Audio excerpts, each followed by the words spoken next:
Hello and welcome to a very special episode of Boot Dungeons. I'm going to be a player tonight, so it's going to be very interesting. Tonight is a Call of Cthulhu game run by our very own Morgan or Ryko, depending on which campaign you know them at from. But without further ado, I guess I'll hand off over to the Game Master for tonight. Ooh, hello. I'm very, very excited about this. Hello. I am CM Distati. I am not your usual one of two DMs this evening. However, I am still extremely excited to be your keeper for Boot Dungeon's first one-shot with Call of Cthulhu as we take on Amidst the Ancient Trees.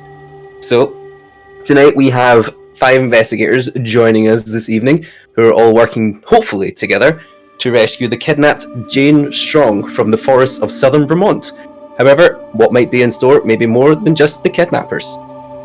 So, who are the investigators joining us this evening? Well, I will first start then. Well, I can't remember who came in first, so I'm going to start with the icon on my right. N! Please introduce yourself. I can't remember. Try to do the voice, but hi, I'm going to be playing Wilhelm Fritz, who is a mad scientist, obviously German, and we're going to be investigating some strange going-ons in the area. Here we are. Following on from N, we have a familiar voice from the Tarun campaign. We have Nix Baronhardt. Please introduce yourself. Hi, I'm Isabel Nix, and today I will be playing Joan North, a Swiss film actress who's trying to make her career come back again. And it's all French right now, but it might change later. As someone who's going to fluctuate through multiple accents, none of them familiar to any part of this world, that's totally fine. Next up, we have Chrissy from the Terror campaign. Please introduce thyself. I'm Chrissy. I play Hazel. I'm a courtesan, and yeah, I'm here. Hi. Very, very exciting. Moving on, we have Wes, also from the Terror campaign. Please do introduce your character, Wes. Hi, I'm Wes. I'll be playing Dutch Two Trick Shekels, a gambler who's known for two tricks, and hopefully we'll find out today what those two tricks are. Wonderful. And finally, last but not least, we have Xavier from the Turing campaign. Please do introduce your character this evening. Yes, I am. Well, Zero. Xavier is my genocidal elf. I'm going off the Discord names. I can't always remember. I just wanted to name drop him anyway. No, but today, instead of being genocidal elf, I am but a simple butler called Wadsworth, who's totally not a rip-off of a film character. That's a rip-off of a game. Comes full circle. It's one of those things, I know who you're ripping off, and I don't know if that's the reason why I distrust your character, or just because I distrust Xavier. This is my issue. Yeah, but Xavier's totally different, because Xavier is based off of Donald Trump meets Kefka. Yikes. But yes. He's a little bit, you know. Woo! And I think I'd pull that off really well. It's a role you've been practicing all your life, isn't it? Well, I already distrust him because I know Wadsworth in real life. You know Tim Curry? No. The person who's voicing Wadsworth tonight. Yeah. Well, I am lovely in real life. I'm not the worst person in real life. That's true, I'm the worst. Not from that group. I'm actually quite timid. Compared. Woo! Well, a great thing to admit before you meet up with the group again tomorrow. Let's head on in tonight for the one-shot. Yeah. The streets of Bennington are buzzing with news and gossip about the gunfight last night on the edge of the forest. There is talk of police cars, sirens, shotgun blasts, and escaped kidnappers. The locals are saying that 3 gangsters were killed and 2 police officers were shot. Some say wounded, others say dead. posters are going up across town saying that the sheriff is organising a manhunt to find Lucas Strong's missing daughter and catch the escaped gangsters. Everyone in town is invited to a meeting at the police station. Rumour has it that Mr. Strong has announced a $5,000 reward for the safe return of his daughter and is willing to pay anyone who can aid in her rescue. With that, we move on to day one of the scenario. It is 10 AM. Our investigators are sitting in the police station in front of both Sheriff Jenkins and Lucas Strong, a local director of the water board, and the father of the kidnapped, Jane Strong. Last night, Jane Strong was taken away by two kidnappers. One was caught, the other two escaped deep into the forests of southwest Vermont. You are now sitting in front of the two of them amongst a group of other people from the town of Bennington who are also intrigued by this plot and are looking to explore the forest with you. As Sheriff Jenkins goes round, is handing out different copies of this map. Let me see if I can pull you over. Look at that, I'm learning Foundry. Wonderful. He hands you out this map. Each dot marks a specific point that is of interest that the police believe will be useful in aiding yourselves throughout the next couple of days as you go to explore and hope to find the lost Jane Strong. Sheriff Jenkins, once after placing this map in front of a good few of you, returns back to the front of the desk and takes up quite a strong stature. He's trying to remain quite confident in the face of this. However, you can also probably tell he's quite cautious about the fact a 16-year-old girl has just gone missing from his town. He is the sheriff. Whatever the fuck happens, falls back on him. Just a quick thing. It's black for me, Oh, but it's like Not it's to cause a- plain brown. not- It's been on stream. not to sorry. cause a panic in the first 5 minutes you DMing. Yeah, we can't see anything. It's all dark. It's all dark. It's I just assumed that my character can't read maps. Same, yeah. Did that I thing- can see it. Thank you. all good? Yes, I- carry on. Wonderful. You are just blind. So yes, Sheriff Jenkins returns back to the front of the room, fixing himself, kind of like A drink. tucking his shirt back in. He seems very dishevelled. He doesn't look like he's had a good night's sleep. As he stands there explaining the situation to you. So, yes. As you all understand, Lucas Strong has lost his daughter. Kidnapped by a couple of ruffians we believe to be one Eugene Clayton. The other unknown, but we have apprehended one of them and they seem to have delved deeper into the forest. As he just kind of addresses most of the room, kind of pointing to different points on the map as he directs you all to the second dot here. Can you see the ping? Yeah. Wonderful. Points you to the second dot here, explaining that's where the shootout took place last night, during which 2 police officers were wounded. He's claiming wounded. Nothing beyond that. So yes, at this point, Lucas Strong, he'll also indicate to Lucas Strong and explain, you have all been offered a $25 a day incentive, if you will. For each day you're on this journey, $25 will be given to you. If this is incentive enough to find a 16-year-old girl, then so be it. I don't know the kind of people that sit in front of me tonight. So please, take part what you can.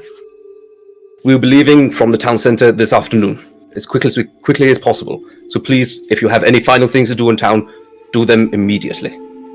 As he goes around, he kind of seems to be like numbering people, and just kind of splitting them off into groups, before he lands, funnily enough, on you 5, and brings you all together. If you want to interact with each other, please do so just now.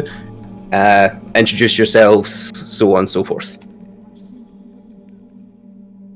Well, I might as well start. I am the most well known in here. Well, everybody knows photographs. I am Roanov, the once famous movie star, and after I find the kid, I will be famous again, and the pictures will call me once more. This is my humble butler, Wadsworth. He's joining on this search. Yes, hello. I am but a simple butler. I'm here to bottle. You puzzle so well. Anyone fancy a drink? Oh, Wadsworth, no. What was that? We mustn't. You see Jenkins kind of lean over towards you, kind of staring deep at you. What kind of drink, sir? We have whiskey. We have wine. He asks you to present them in front of you. Do you do so? Sure. He confiscates them immediately off of you. What? Wadsworth! Think of the time period! It's 1925. You What's can't have in it? alcohol. I fear you must get a new butler. This never happened in England. My. The Europe is so welcome much to more Vermont. tolerant. Oh, Sheriff! Yes, Who yes. do we know who was involved in the shooting? Do you mean the kidnappers? The kidnappers, yeah. We believe it to be one Eugene Clayton. He's looking for a ransom of $10,000 for Jane Ah. Strong. The nerve to take a little kinder from the family. Yeah. Can't take it. A Fraulein Quite. Kinder. You know the German? Well, you know, darling, I've been all around the Europe, yeah. I'm from the Swiss originally. But after I had my movie career, I moved here to the America. You seem to be from the Europe as well, I see. I based on your accent. Yeah, my hometown is Germany. Ah, wonderful. Very strict man. I think Wordsworth has some German in it. He's so... I do not have German in me. The last German I met, well, that was 7 years ago. But we won't mention that. At this point, Thorin sort of picks up this secret holder, puts a secret on it, and it's like, any of you gentlemen care to light a lady up? Do you have a lighter? I do indeed, Mom. Oh, Wordsworth, what would that do without you? I know, Mom. Hazel and Dutch, what's going on with you two at the moment then? Honestly, just watching what's going on. Taking a back seat, just observing.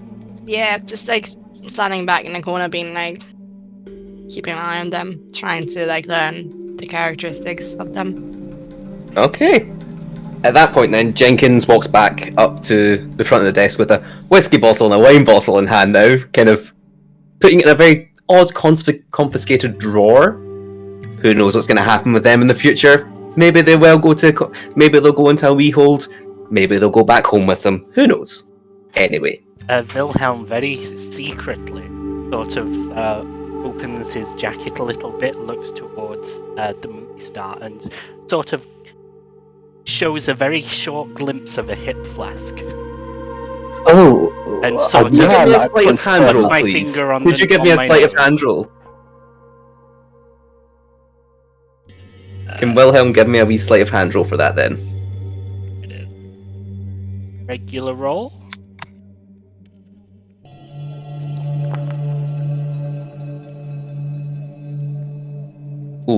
Ooh.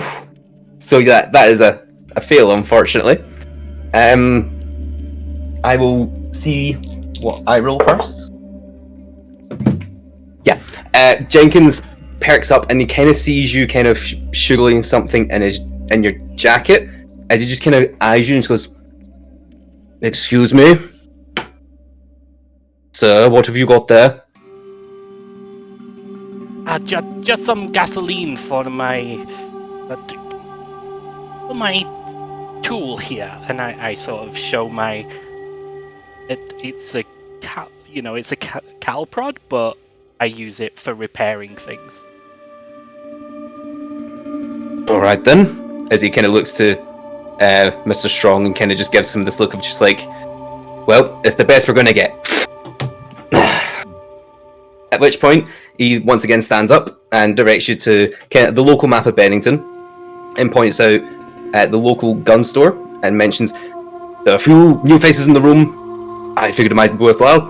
this is our local gun store if you wish to visit Arthur J. Spencer's Hardware and Gun Store, out on Main Street. For those of you who wish to know more about the area, there is also a library here.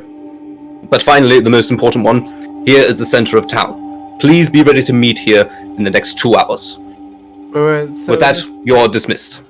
I was going to say, so alcohol's banned here, but guns are fair play. Welcome to America. Oh, this would never happen in Europe, Wadsworth. In Switzerland, we have booze everywhere. Booze on the stores. Guns everywhere as well. But you know. I've not been in this country long, but I've noticed, it's a culture shock. And yet they speak the same language. You'll get used to it. With that, then, I'm going to assume you all get up to leave the room. If you so choose, you may wish to make a spot hidden roll. Okay, let's roll.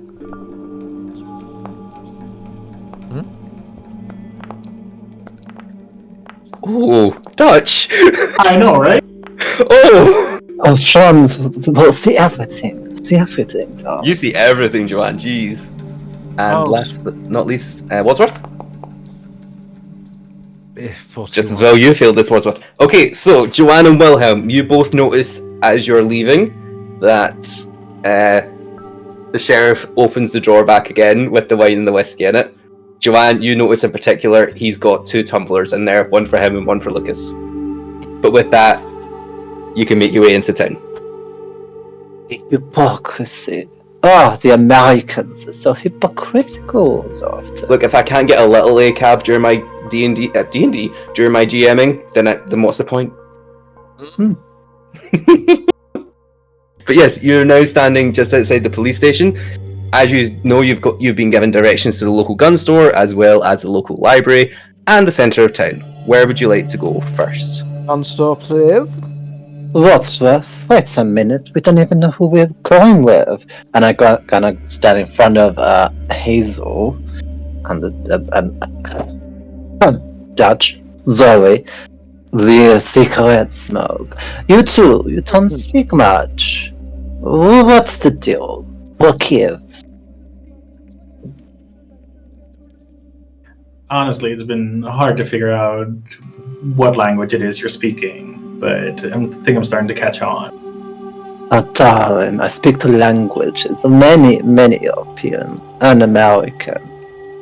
I speak the language of the money. You know, the money of the language of America. I'm very well aware with the language of the money.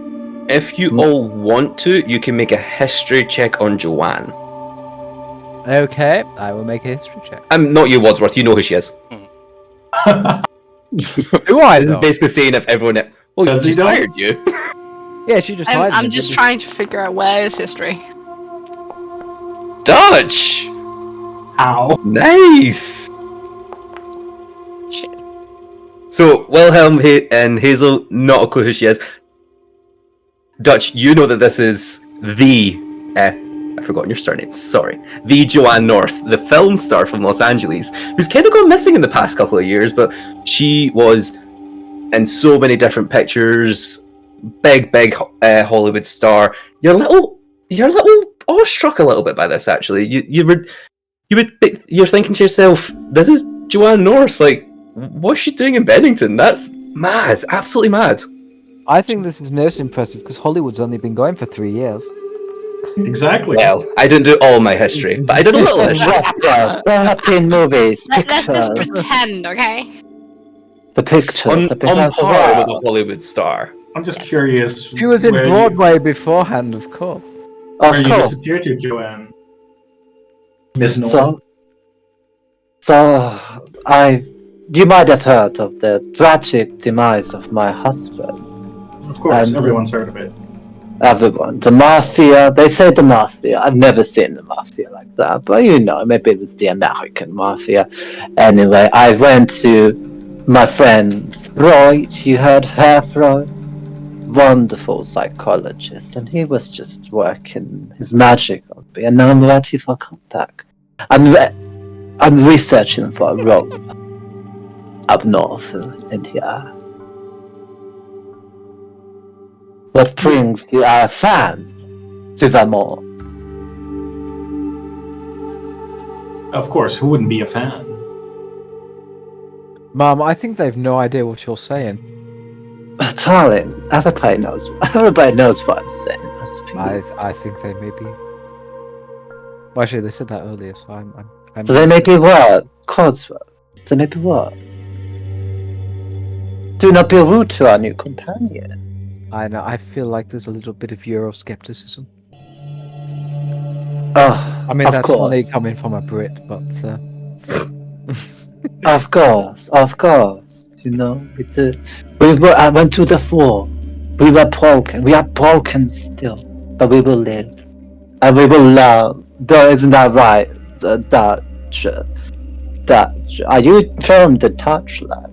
I am not from the Dutch land, but I do have relatives from there from before.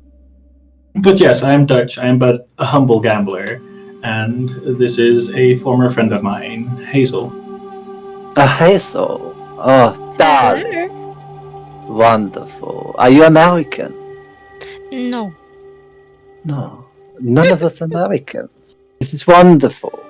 Friends meeting in the new world. I'm Just so as a note, excited. during this conversation, out in the background, you do hear the town bell chime 11 times. It's now 11 o'clock. You have 1 hour. Wadsworth, do you carry a gun? Did you pack my hunting rifle? With the sound of the bell, I start marching in the direction of the gun store. yes, I'm walking to the gun store. as well. Hazel follows. Ugh, the violence. Kind of like waving her like hand Dutch and be like kind of sickling, like, come on. I guess we should get a move on. Yes, Dutch, and why don't you tell me more about yourself of the book and your family must be very proud of you. A gambler. Wonderful. Not exactly something they're proud of, but I made well for myself. As have you, of course. Well, I would dabbled with the gamble sometime, but the Silver Screen is my gamble. It's my life, it's my joy, it's my love, my true love. I can't wait to be back. So as you're walking through the town of Bennington, there's this kind of deadly stillness about it. It's almost like the town's already in mourning at the moment. Something just very, very uncomfortable. Every time you pass by someone, they're whispering away, like just whispering to each other. You see a couple of older women who very much gossiping to each other. If you want to try and listen in, please do make a listen roll. Mm-hmm. What now? A listen roll. roll. Oh. I love the 2 skulls. The Ace of Rock. I'm deaf, okay?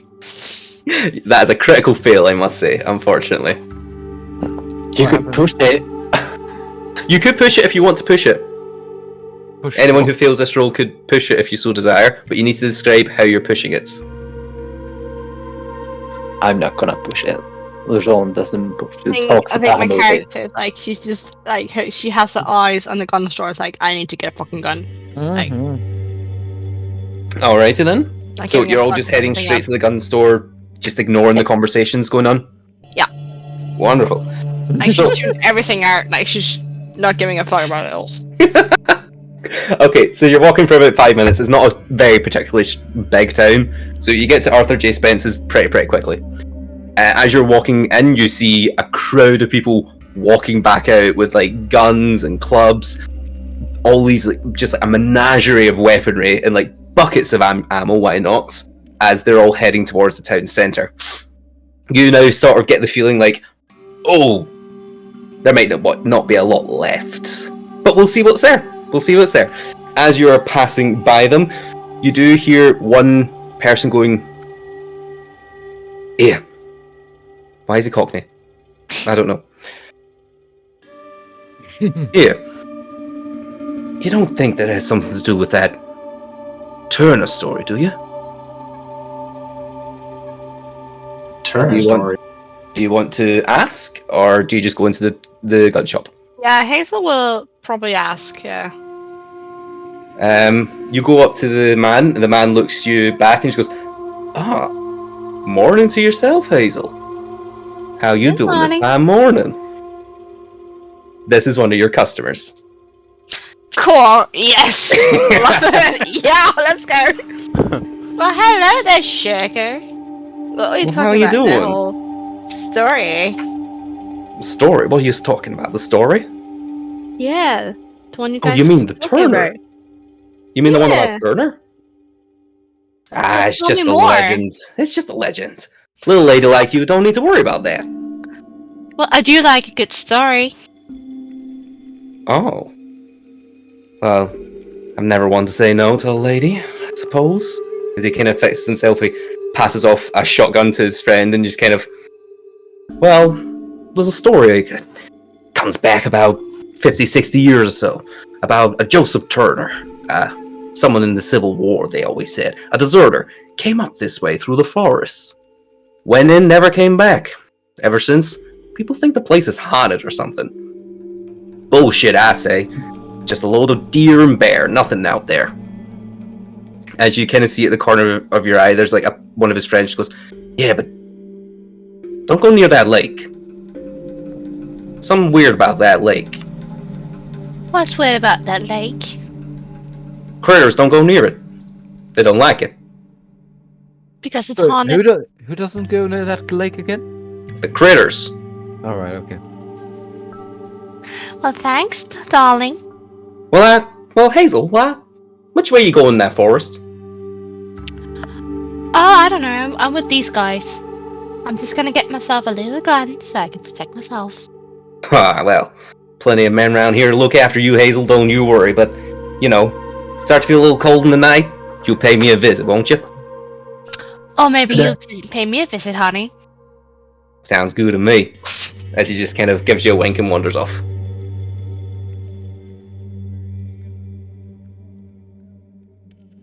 I fear we are wasting time. Come, guns. In fact, I'm laughing like here, like just in real life, just no. Mom, I would never trust a German. I haven't done Mom. flirting in like 8 years. I'm sorry.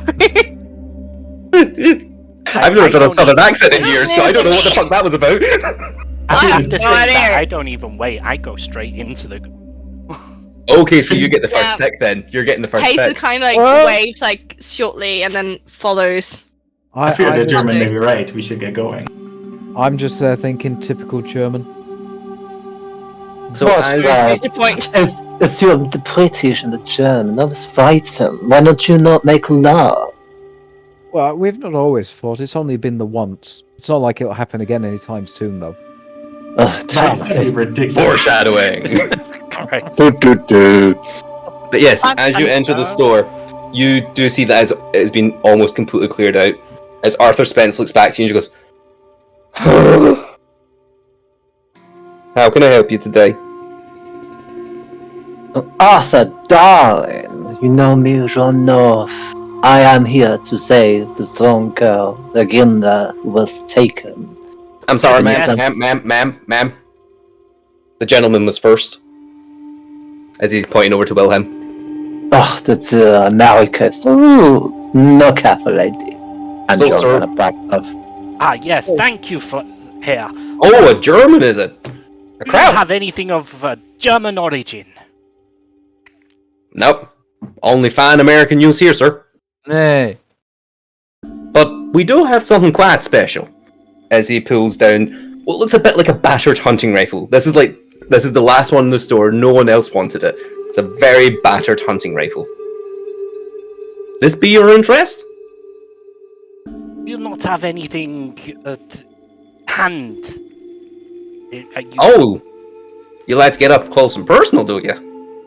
Well, let's see what I got. As he puts the rifle away and kind of rummages through the different things, as he produces what looks to be like a wooden club, kind of like the style of like old batons. He Is that wants, right? I'm looking for? Like a police baton? 999.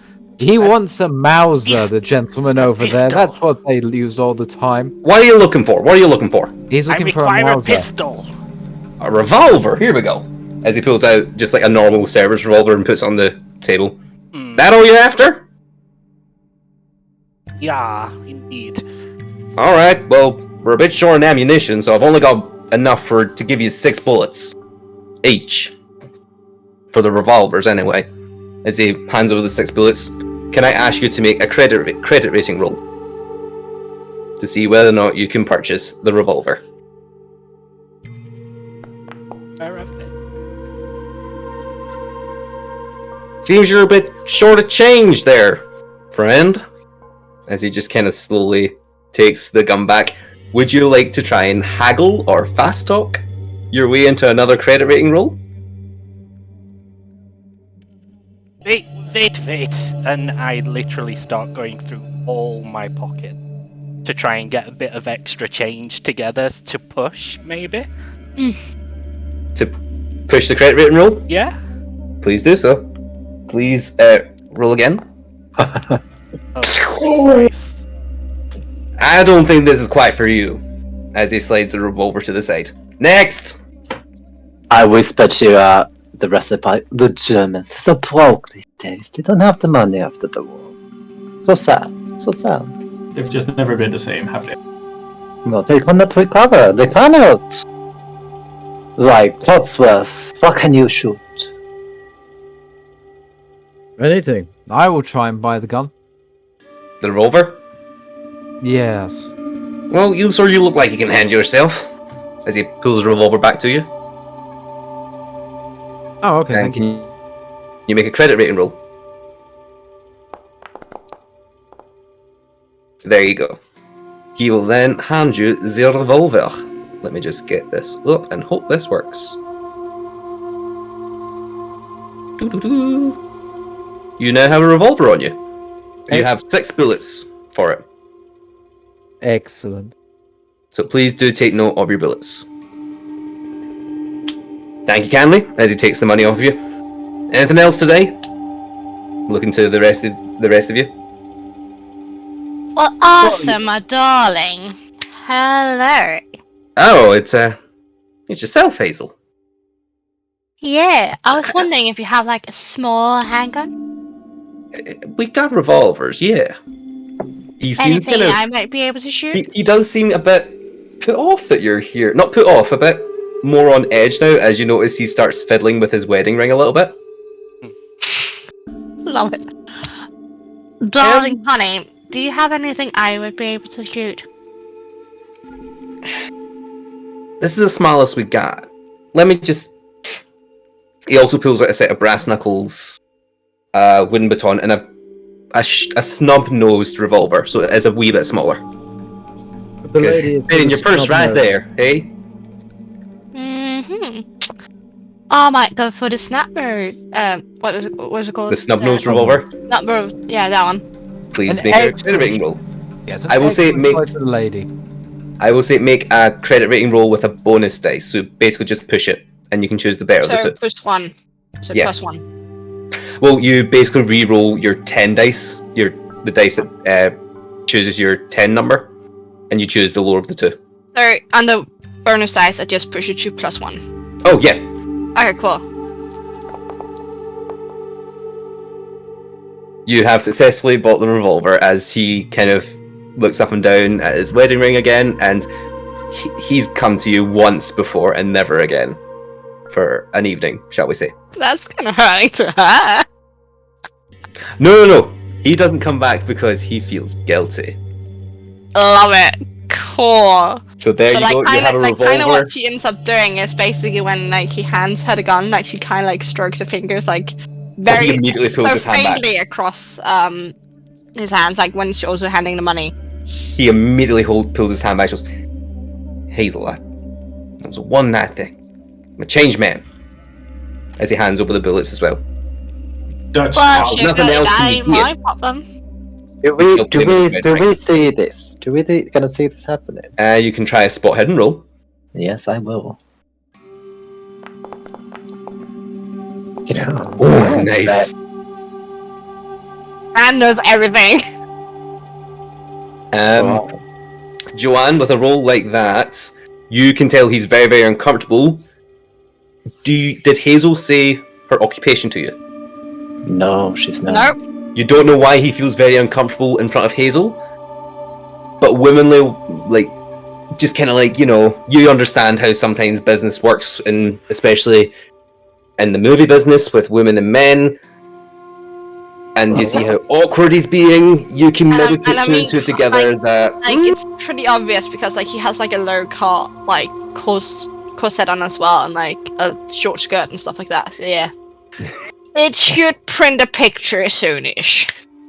I'm taking, if you've noticed that, you want to sidle up next, Joanne. Ron, I go to the sort of cash desk and go, "You seem so uncomfortable, my friend. Does this lady bother you? It would be awfully horrible for Are you families getting to it? It would be awfully horrible for family to get talking about by innocent love, don't you think? Now I saw you had that rifle, yeah? Oh, you How want much the for rifle? How much for the rifle? Can you make a credit rating score to find out if you can get it? Of course, I'm sure not. I can count it. You can afford it. So he pulls down the hunting rifle and places it in front of you, and he only gives you 3 bullets for this one. Only 3? Darn, this is We're running low, outrageous. alright? We're running low. You're not the first people to come through here. It's a This is small outra- town. Outrageous. No, for sure, no. Don't you have any more? It's 1 per person at the moment. Oh, Papa. Oh, the America. So quitty. So quitty. It'd be awful if your wife were to find out about your romance with Hazel. And I sort of wither away from the cash desk. He just looks back at you and he's just kind of like, my wife don't know you. Why should she trust you? Everybody knows, sure enough. Around here they don't. As I this is storm happening, out of the shop. as this is happening, Dutch stands up behind Joanne, try and intimidate him. Try an intimidation roll then.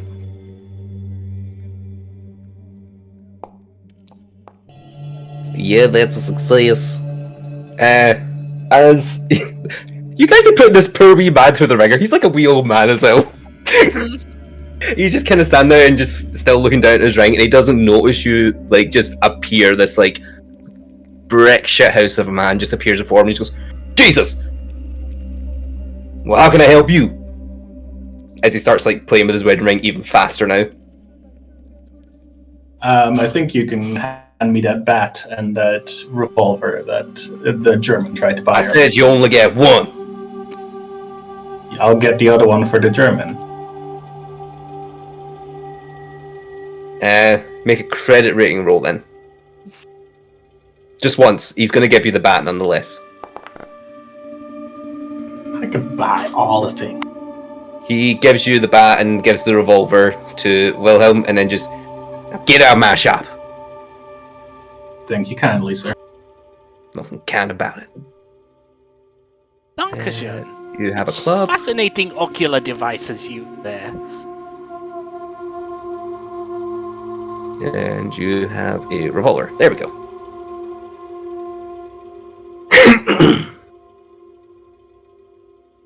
Okay, what's happening now? He's heading to the town centre.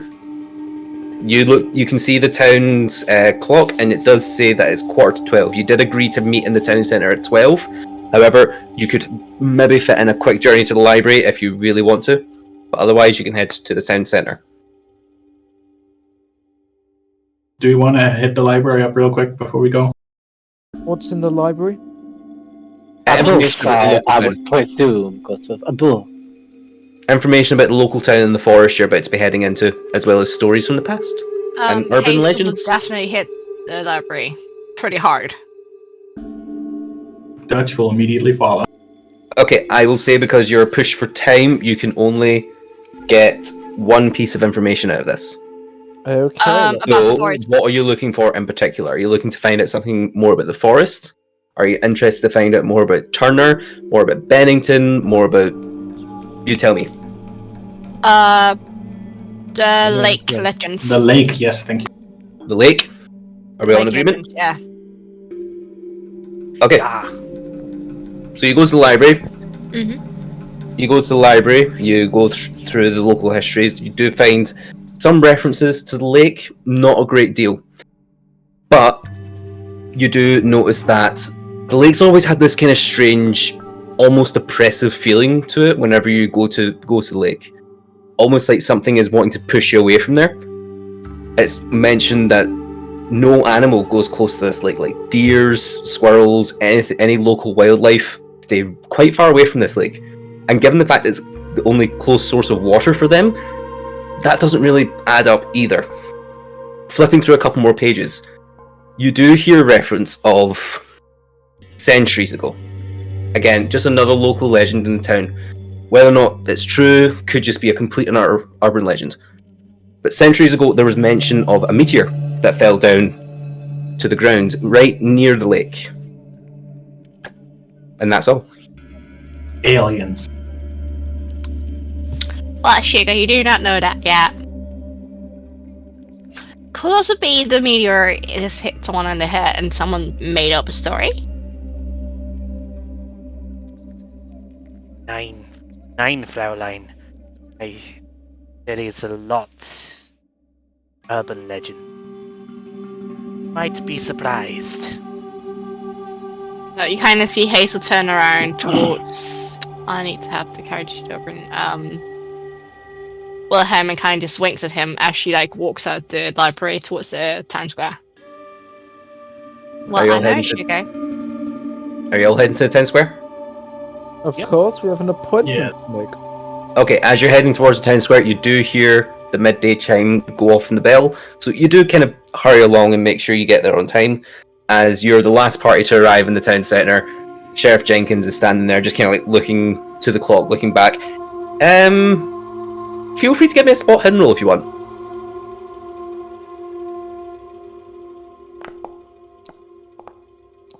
Oh, come on. Dutch. Oh, Dutch. Oh dear. Okay, Hazel, you notice that the sheriff's kind of swaying a little bit. Maybe a wee bit of a funny look in his face. Wilhelm, he's a little drunk. Right. People of Bennington and beyond. Thank you for coming finally. If you would like to follow me, I will take you to last night's events. I mean, the shootout from last night. You know what I mean. As he kind of walks in the direction of where the shootout took place last night between the police officers and the kidnappers. If you want, you can investigate this local area and see what you can find. But Jenkins will point out the path that the kidnappers took deep into the forest. You can either just go straight down the path, or you feel free to investigate in the area around. As a point of reference, we are currently here. Where? Where? Do you see the thing? Second up. Yeah. Okay. Ah, that one. Okay. That's where the attack happened, right? Yes. We should probably investigate the area. Oh yes. Okay, can you give me... Some sugar. Always. Always. You know, Sugar. Can you all give me just another spot hidden roll, please?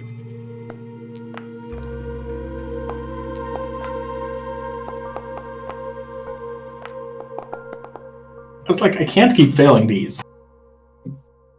Oh, but you can. Jesus. Oh, but I Wow. didn't. Oh, yeah. Nice! Good. So, Wonderful. in Wadsworth, you can look around the area. You find like you find like empty shotgun shells, empty rifle shells, empty pistol bullet shells. Basically, big shootout happened here. You do see some like abandoned police cars that are just riddled with bullet holes at the moment. Is there anything useful? Are there any actual bullet?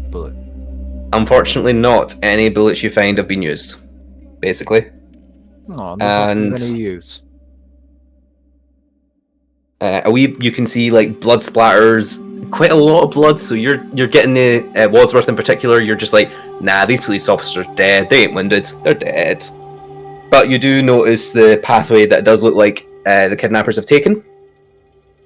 You see some still pretty fresh footprints, and it's kind of hard to tell. There are definitely two different sets of footprints, and every now and then there is like a slightly smaller footprint that's just kind of appearing every now and then in the mud. And you can, Wadsworth in particular, you can discern this is Jane. That's Jane's footprint. Excellent.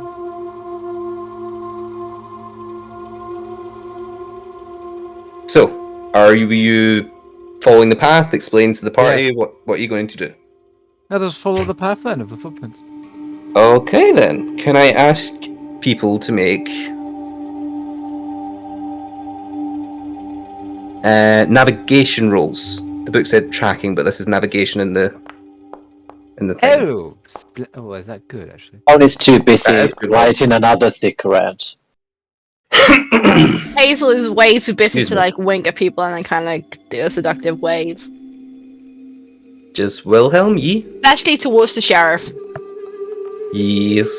Jenkins is in a slightly drunken stupor, is kind of giving you like bedroom eyes back. But yes, with a role like that, Wadsworth, you will probably be taking the helm and leading the party through the forest at this time.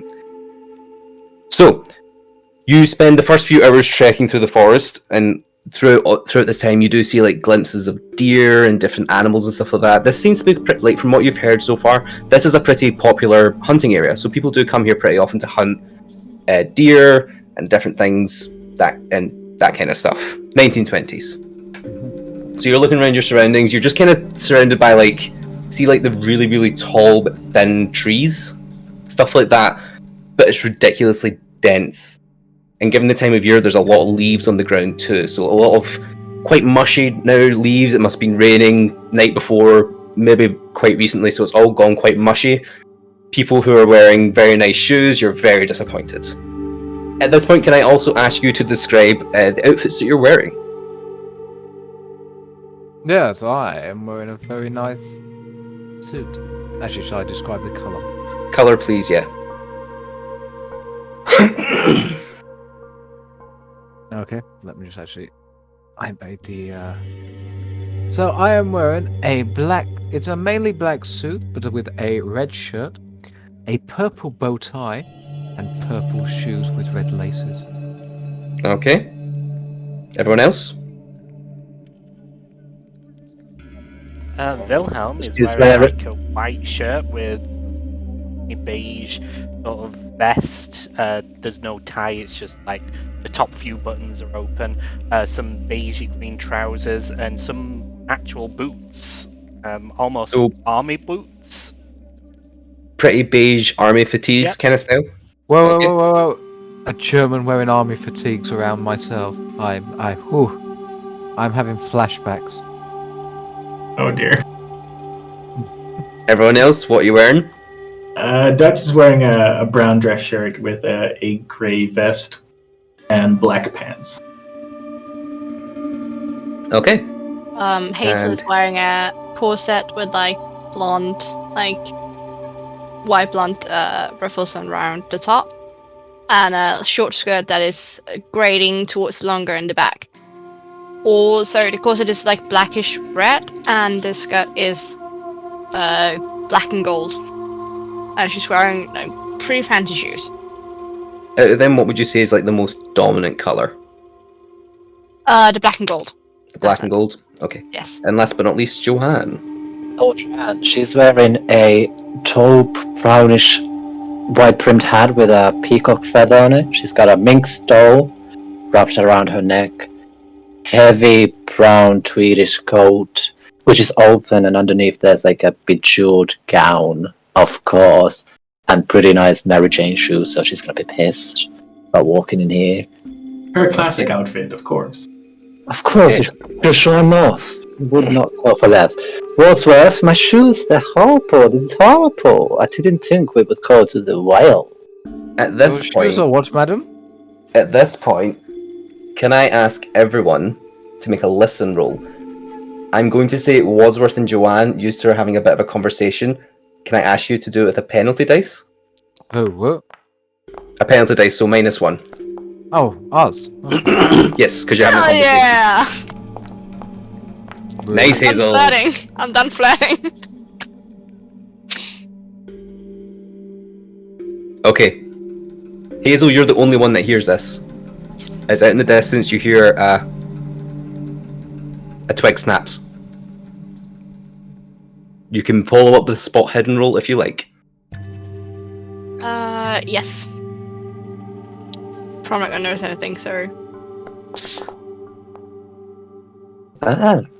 Rolling on the Okay. Very dice. good. Very good. Just off in the distance, you can just make out the kind of silhouettes of two people. One a wee bit shorter than the other. Just Like, a wee what- bit out in the distance in the trees. They do seem to be looking towards you. In true Hazel manner, like she kind of like this, like kind of pops her one hip out and kind of like leans her arm on it, and then kind of like pulls up her other hand and like kind of waves towards them in like in a seductive way. Can the entire group make a luck roll, please?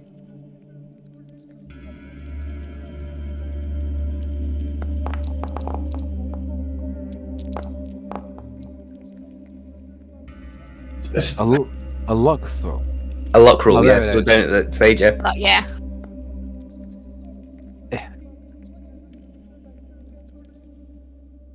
So I'm waiting on two more. Who am I waiting on? No, I'm waiting on one more, sorry. Just yourself, Hazel, for a luck roll. boom. Hmm? Unfortunately, that wasn't enough. Let me just check something then. Boop, boop, boop, boop, boop, boop, boop, doop. Doodaloo. From the two people standing there, you, Hazel, do begin to notice one of them's holding a rifle. And before you can react, as the sound cracks out into the entire forest, and unfortunately, Joanne,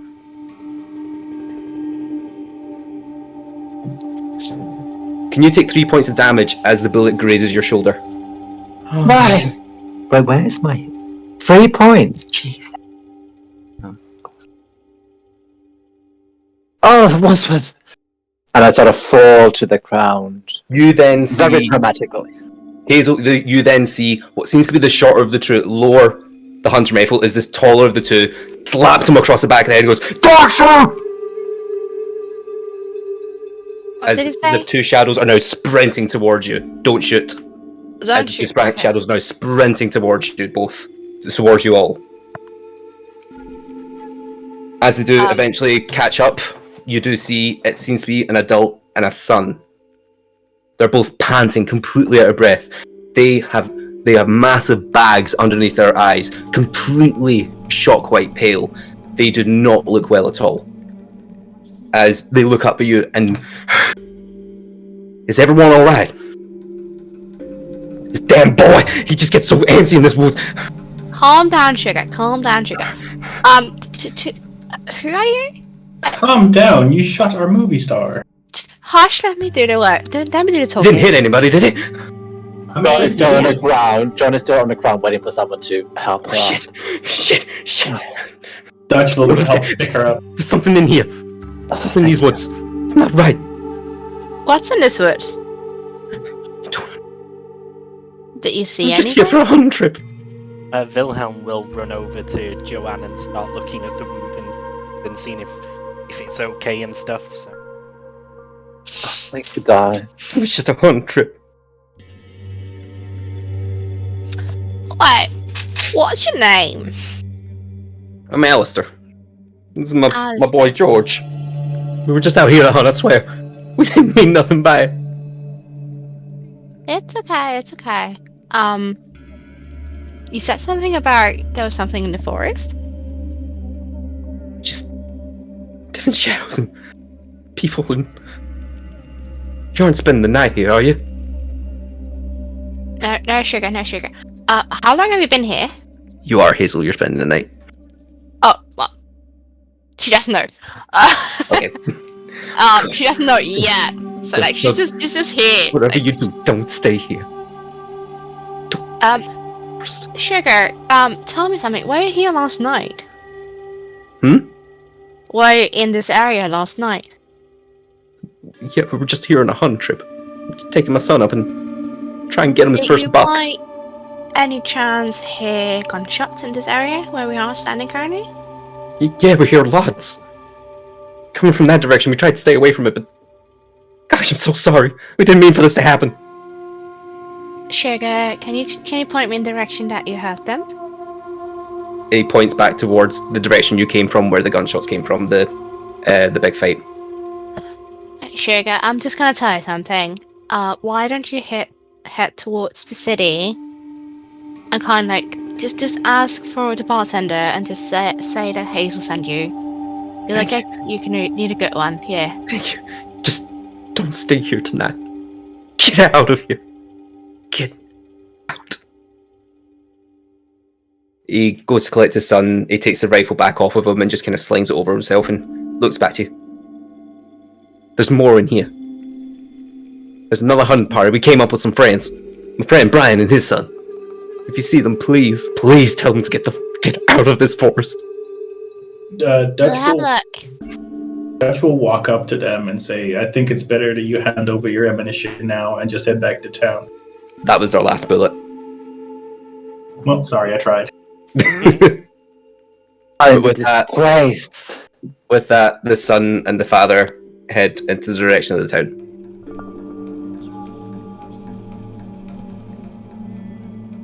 I don't think it's good for the publicity of this town to have maniacs with guns running around. Look at my shoulder. Dress, Galliano. I was going Just to a attend to it, scratch. Mom. Whilst you did take a decent bit of damage, it is just ultimately a graze. However, that Can I did a not- lot more damage than I was expecting. Wait, can I not do any medical on it? You can do a first aid roll. Mom. Yes. Wadsworth, how are you up? How are you up? Hey, not bad actually. Wonderful. Joanne, you can regain 1 hit point. That it? Wonderful. That's a 20. Listen, I only got 10 hit points. 1 hit point is, 10%. That's well, I mean, that is 10%, so... Wadsworth, you are darling. Wonderful work, wonderful work. But look at this dress. You cannot dry clean the convo.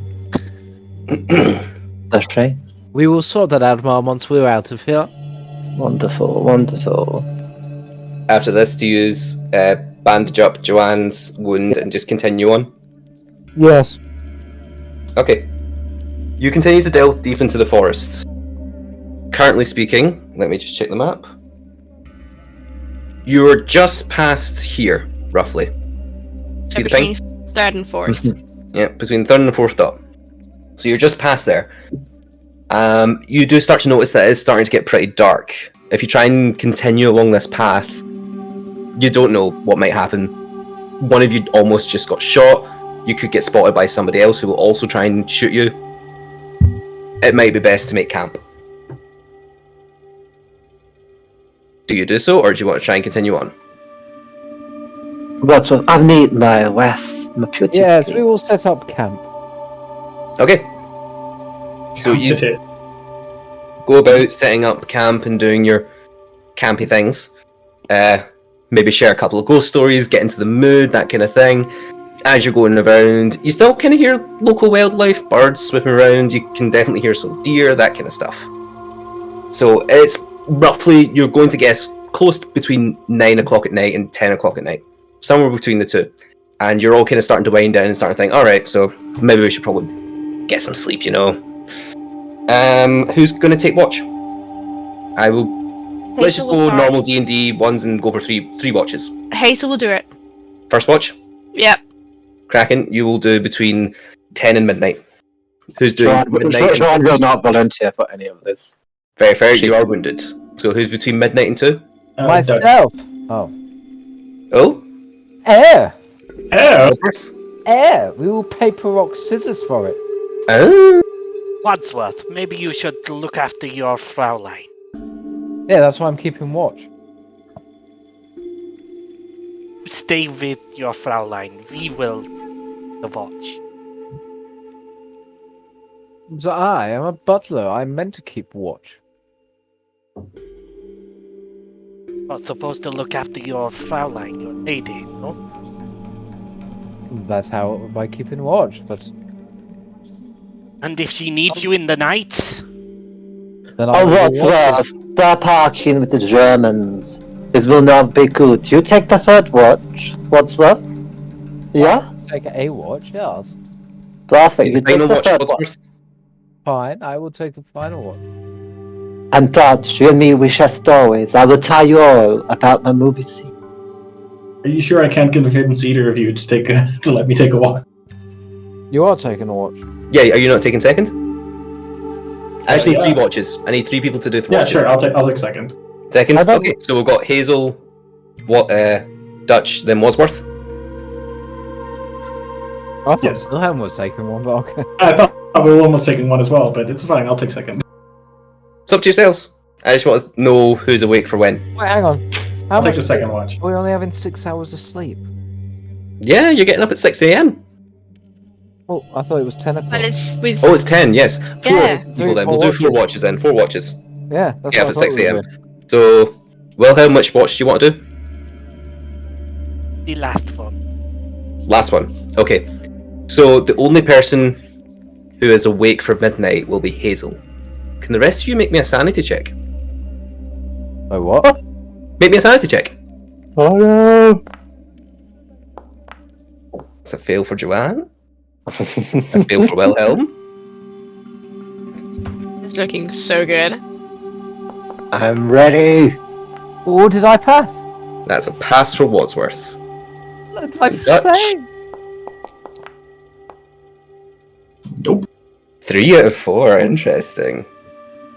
Okay then, first up then, I will roll for it. Oh, I was hoping I was going to roll a 4. First up, Joanne, since you fell asleep first with your wound. Let me just shake up the music a little bit. Let me just change this. Just make it spooky, eh? Have a good one. During the night, around midnight, 3 of the 4 of you succumb to some of the most uncomfortable and genuine, like, heart palpitation inducing nightmares of your life. You've never had an experience like this in your life, ever. This completely throws you. Joanne, you're up first. You stand on the shore of a stagnant lake. Black, stinking water lies before you, while the pale moon above reflects off its oily surface. An unearthly yellow glow shines through the wooded tree line surrounding the lake. You can feel their presence behind you, blocking your retreat. You've stood there for hours, and you know the time is finally at hand. Strange like pulses from beneath the water. Tendrils rise slowly from the surface, writhing and twisting in the cold night air. At their ends, lids open and blink, revealing inhuman eyes that look into your soul. An array of metallic spikes begin to thrust upwards as something huge rises to greet the night. Like polished metal, it glistens in the moonlight. The spines writhe and flex, and you feel a sickening stab. Something plunges you in the chest. And you wake, screaming. Can you make me another sanity roll, please?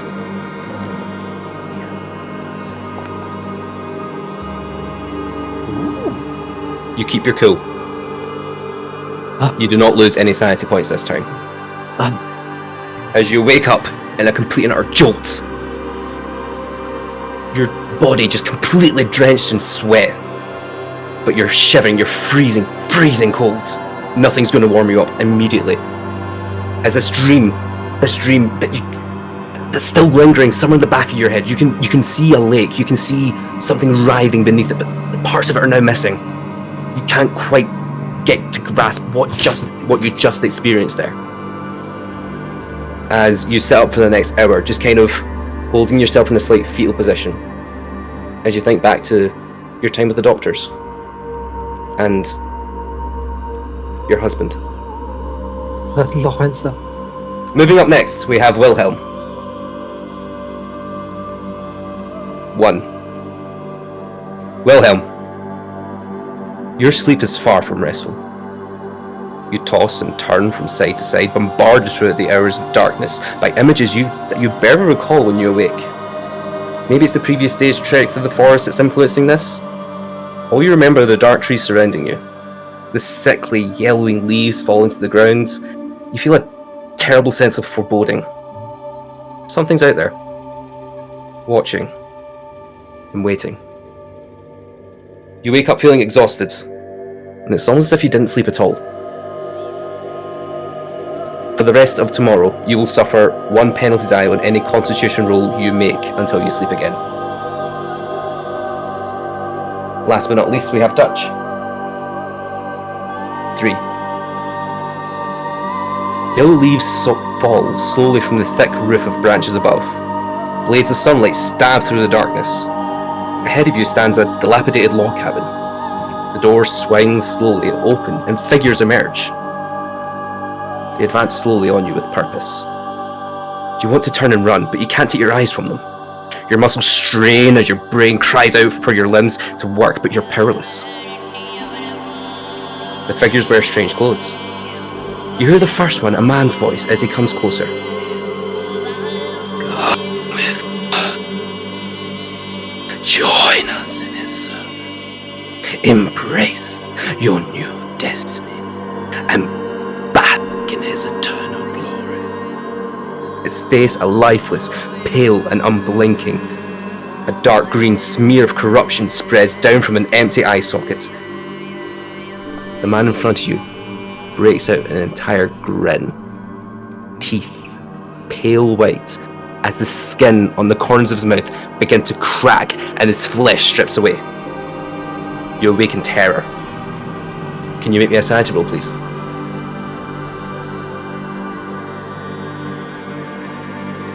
It's for me, yeah? Yeah, Dutch. Yeah. Dutch, I'm sorry to say that you have failed. Yep. And lose 1 point of sanity. So please deduct that from your sanity total.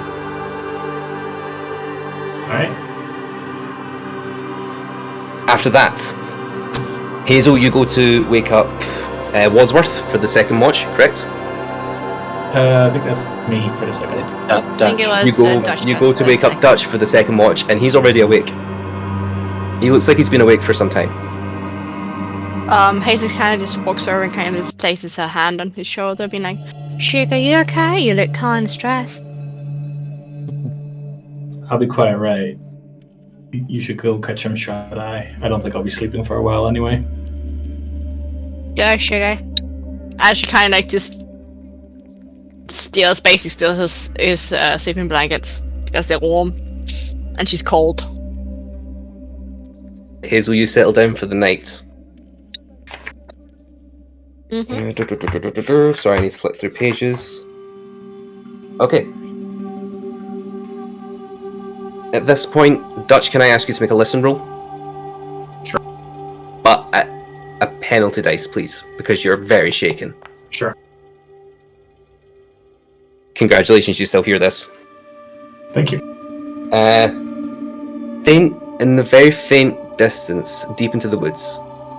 Thankfully, it is like still darkness, and you've been completely left to your thoughts after a nightmare where you can only describe as what you've seen as zombies. And they seem to be coming specifically for you. But in that stillness and just completely wrapped in your thoughts, you hear in the distance the definite sound of a car moving. Just kind of the little hum of the engine as the wheels turn and break a couple of branches and that kind of thing. You can't tell which way it's coming from, but you definitely hear that truck. Can I hear which direction it's going? Which direction it's disappearing into? No, you can just hear that it's coming from it's pretty far off, so it would be pretty hard to follow. Okay. If that's the case. But it's really far off. It's in the distance. Shortly after this, you maybe wait half an hour, and there's this muffled sound, but it's definitely a. As with a roll like that, you can hear gunshots. They're definitely gunshots. Very, very far off, but definitely gunshots. After that, rest of your watch goes by pretty okay. Can you please wake up Wadsworth for the third watch? Butler, it's time for you to go and have watch. Excellent. You do need to know that there's been a car driving by, and there's definitely been the sound of gunshots far off in the distance. Well, at least I will see it. You can rest now, though. Enjoy. Have fun. I shall try. Dutch, you go down to settle down for the night, still kind of caught up in your dream from earlier. But you do manage to get to sleep. Albeit a bit of a restless one. But definitely enough that you won't take any impact the following morning. Wadsworth, can I ask you to make a listen roll? Yes? Ugh. Yep, your watch goes by. You might hear like the chirp of some birds. Definitely ones that might chirp around the time sunrise. So you're like, well, we're getting close to the morning now. I better go wake up the German dudes.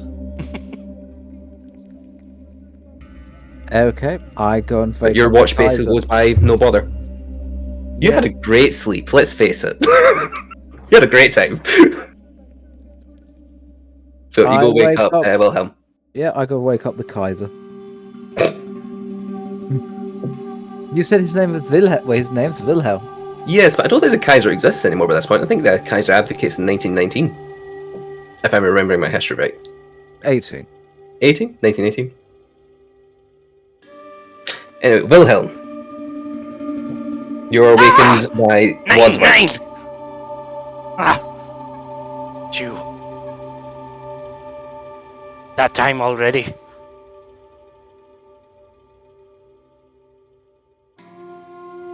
Yes, it is.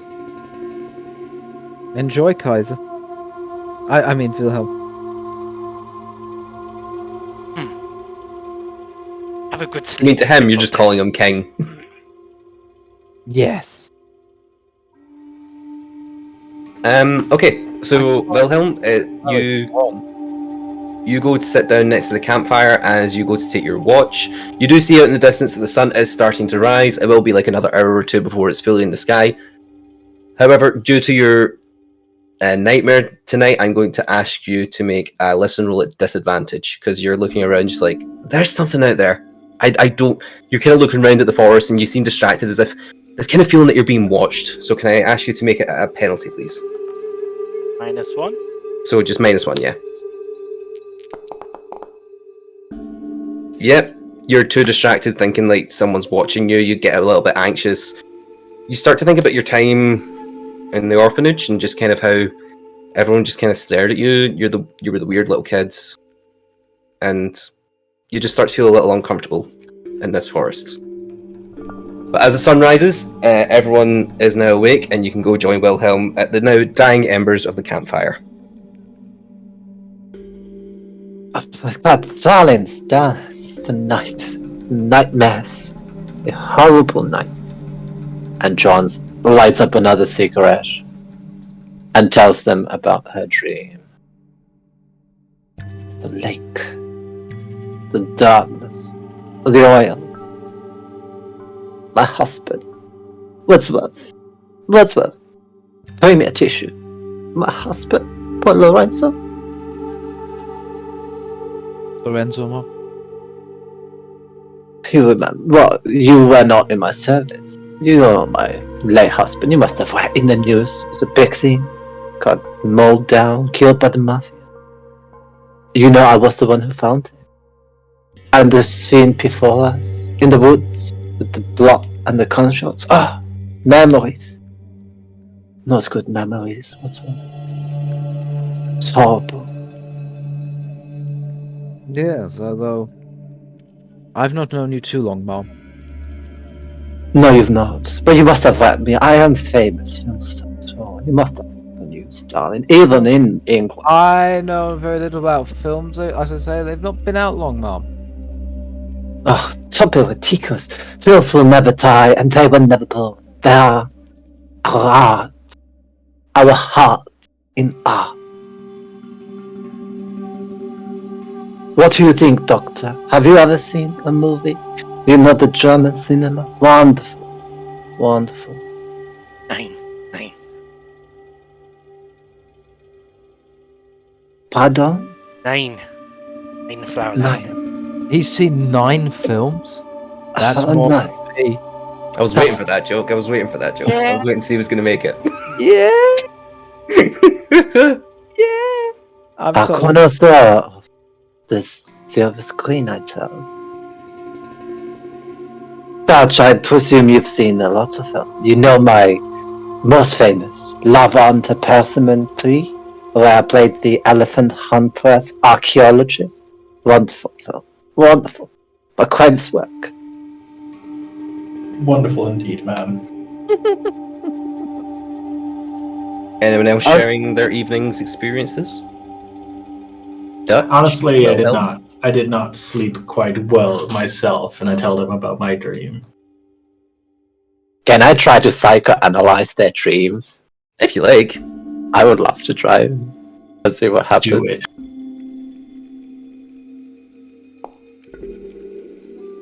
You know, I was with the Oh! Freud before. I picked up a trick or two with the Freud. You know, he's the master of analysis of our dreams. With that role as well, you'd be able to discern he's describing the forest that he saw in his nightmare was the exact same forest that you saw in yours. And with the message that Alistair, the man in the hunting party, left you about not wanting to stay in the forest this evening and how disheveled he looked, there's something weird going on here. These nightmares are not normal. The woods. We must be careful. These trees, they're not normal.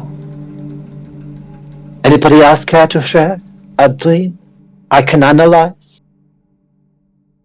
Oh, I slept like a baby. Of course. you Same. do. I had no visitor of the Wilhelm? nightmare realm. Frankly, both Hazel and Wadsworth, you had cracking night sleeps. You feel really refreshed this morning. We are ready to Surprisingly go, sugar. refreshed, shall we say. I feel these dreams. They are more than what meets the eye. We must be on the right path. Hopefully it's not the path to the doom, you Or a see. very wrong path. Well, that ominous message. Will you continue? Yeah. Well, welcome to day 2 then. So you begin to move through the forests, making your way down the path again. Can I have a navigation roll from everyone, please?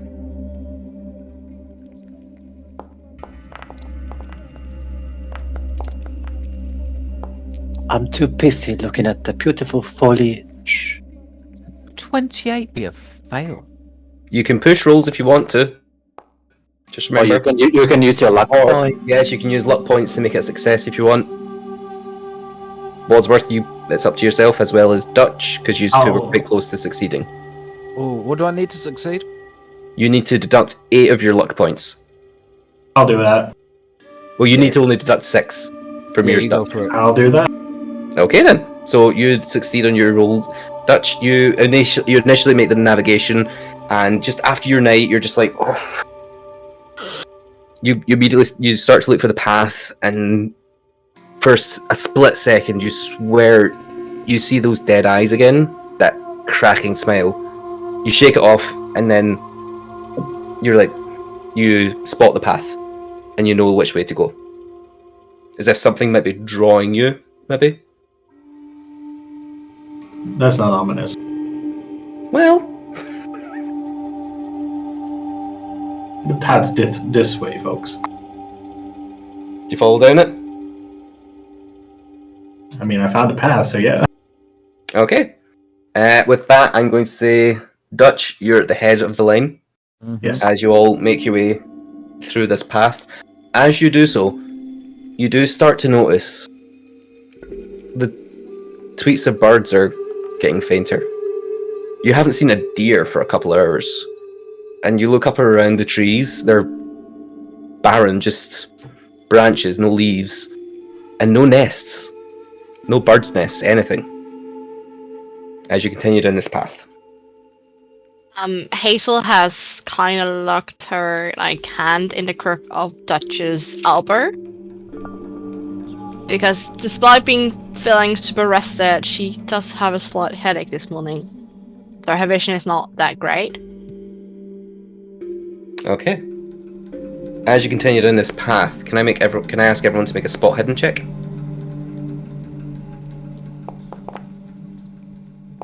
There we go. Damn, Dutch!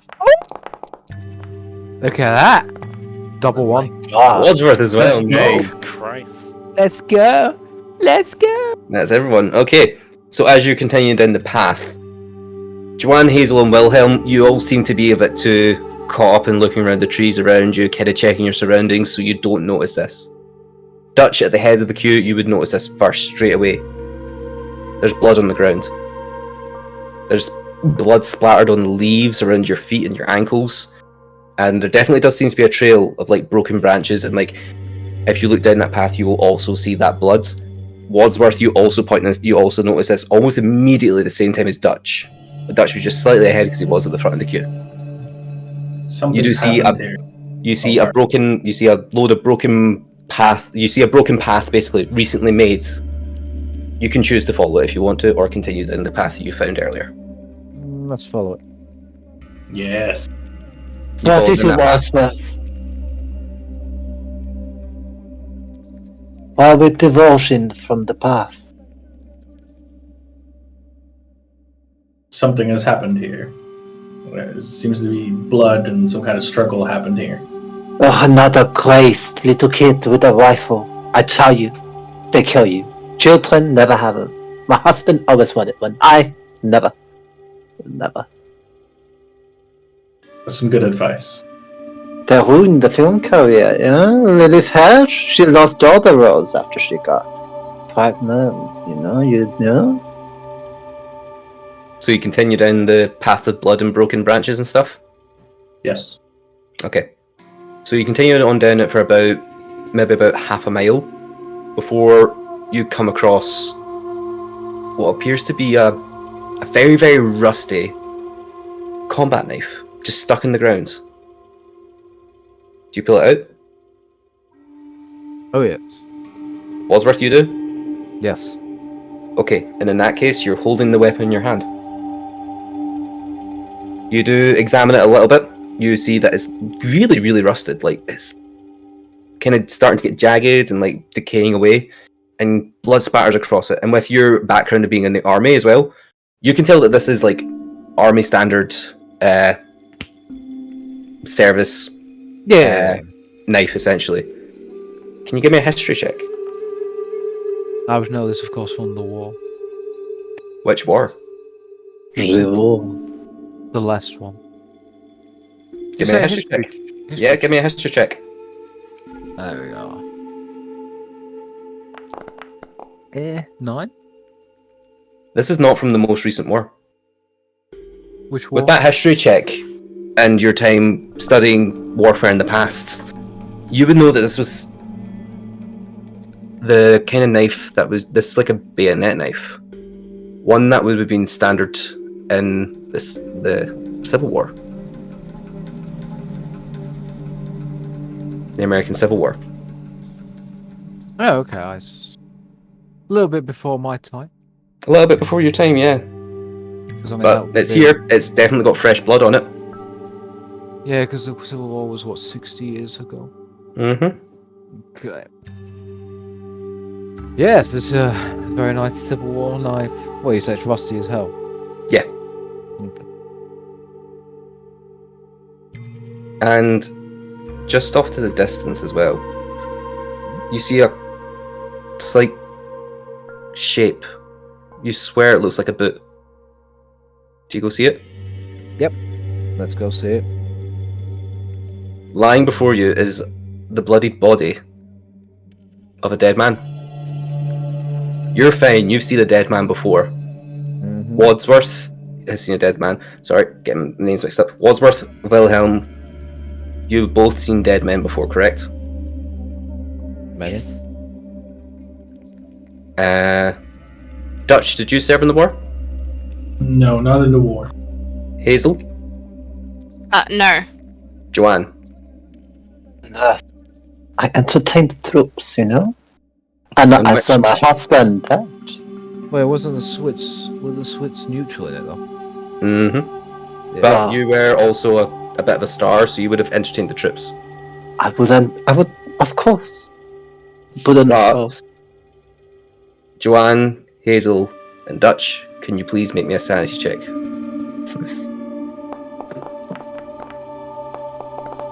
Take that, you're trying not to chance. You all pass, you all keep your calm seeing this dead body. You do feel a little unnerved, because this is a Right. fresh dead body. This is a couple of days old. Did I need to make one, did you say? No, you're fine. You've Oh. got experience of seeing this kind of stuff. Okay, cool. So you're a little Doctor. unnerved. But you keep your cool. You don't lose any sanity points this time. Doctor, can you tell us what happened to this party? What the tie of?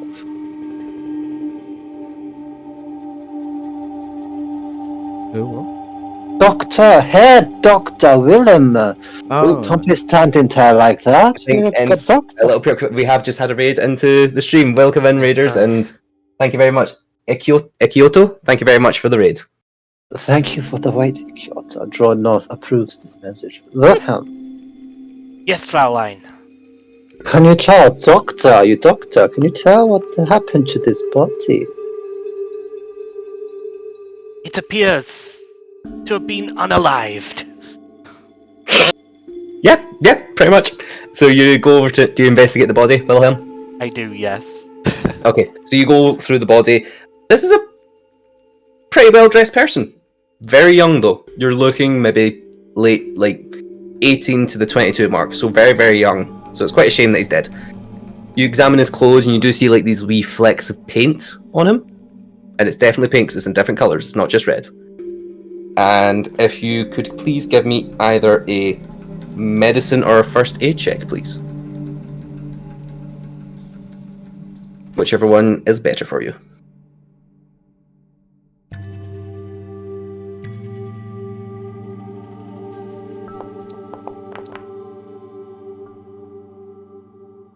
That is a fail. You can I'm use gonna luck if you want. luck that, with it Okay, being please so use 2 close. points of luck. Thanking you. Okay, so with that, you've been able to determine that this poor man bled to death from his wounds. He suffered for a while. You can see that there's a massive gash mark that has been quite clearly left from a rusty blade, the bayonet, and he pretty much suffered for a good wee while during this. Such a shame. You do also spot there's a trail that he came from out in the distance. You can either return back to your original trail or you can follow this one. It's your choice.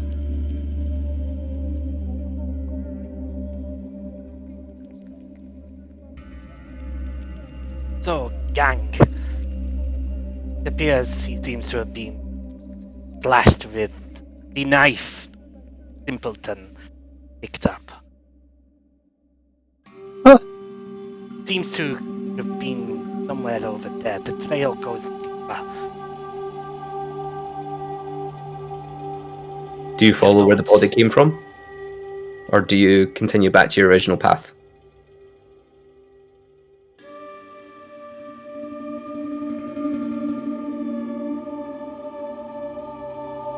As a scientist, I must we investigate more. Nothing else for this poor young gentleman. Then let us investigate. Is it a person from the city? You wouldn't be able to tell. Oh no, wait, you're local. No. You don't No, I recognize just know him. my clientele. Oh, you know your clientele.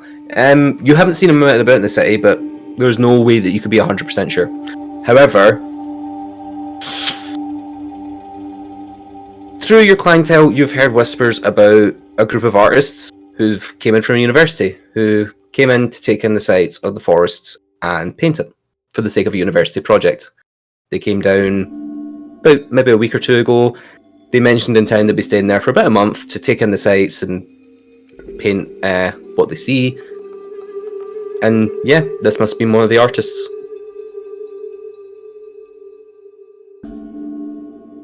With my medicine, would I be able to see how fresh the wounds are? Yes, it's been a day.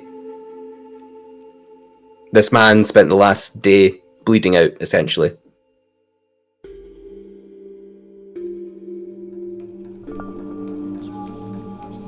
Knowing that, I might actually have throw my pistol ready. You can do so. And, you know, as we're walking down that trail, down the Mhm. path down there. So you're all agreeing that you're continuing down the new path that the body came from? Do you tell us that it's been less than a day? No, No. you just seem to Wordsworth, my pistol. Yes, Mark. Wordsworth. Can you check the party? Does she have any valuables? Any personal details? Who did? Can you check the body? Is there anything valuable? Personal? Can I check Anything the on- body? If you want to make a spot hidden check, you can, but you would also understand if. Oh no, Hazel would only know, so you can make a spot hidden check if you want to. Yes, I am just a humble butler. Okay, with an 8, you look through his belongings. He's nicely dressed. There's a couple of like paintbrushes and stuff on him, but nothing of use. This is someone who was forced to leave where he was very, very quickly and didn't take anything with him. It must be one of those Dada artists. We hear so much in Paris. They're the biggest rave at the moment. You know, the Dada. Wilhelm is just sort of looking straight forward, pistol drawn, trying to quite slowly and stealthily almost. Okay. Is everyone else following Wilhelm? Yeah, Dutch will follow right behind them. Asa as well. Noticing Sure. that Wilhelm has grabbed his gun, Dutch will grab his bat just to be sure. Joan is hiding, like walking behind Wadsworth, because she's still gonna hold in the shoulder where she got a shot before. And you're all in agreement on this? Oh, what the hell? You only live once. Everybody else, okay? Yeah. In that case, you do follow down this path. And it's a long path. As you continue further down it, it just keeps stretching on and on and on, and the hours keep passing by you. And it's starting to turn to maybe 3-4 o'clock. You now begin to understand taking this path. You may have cut your journey short a little bit. Who knows what you might have missed out on the way. However, as it is approaching maybe 4, maybe 5 o'clock at night, you do come across this kind of area of flat land where like the leaves and everything have kind of been cleared out. As you do spot a tent. I will pull up the map to let you know where you are at the moment. So you are currently here now. Okay. Let me just check something as well.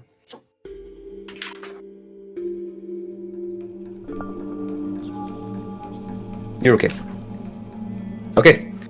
Are we? At this point, you I'm not. do see the tent out in the distance. What seems to be some scraps of paper out and about around the tent as well. The tracks from this body lead to that tent.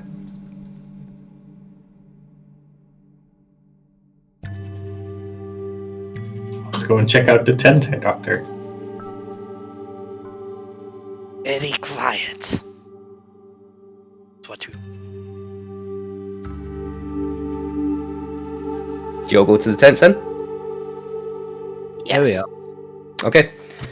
You approach the tents. On the ground are scattered paintings. Different bits of paper, different scraps. Some have been crumpled up, some are lying flat out, with different paintings on them, just like depicting the scenery, animals, and such. Feel free to investigate them when we do get to it. Tents around you have all been torn to shreds. Attacked in the night, it definitely seems like someone or something has approached these tents and there's been a massive struggle. If it wasn't clear by the body as well. You look around, there are 2 tents, each with 2 sleeping bags in them. Does it have to be mine? Make of that Where am what I you will. supposed to get it? Feed me, scene.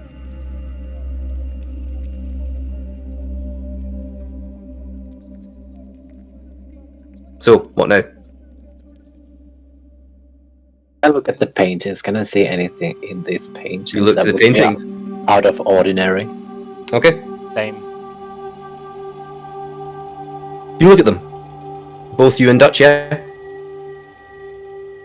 That was me. Wilhelm, Wilhelm. sorry. Okay. So, you all look to them. Picking them up, you go through them. One depicts an owl on a branch, high up in a tree, just looking out into the dark. It's very nice. It's a barn owl. Kind of brown and white in colours. Seems very stoic. Quite calming, almost. You pull up another one. It's a deer looking through the trees in an otherwise deserted wood. Pretty lonely. Quite isolated by itself. Maybe it resonates, who knows. The third one is a moon shining down from above, straight through the trees. As if something's watching.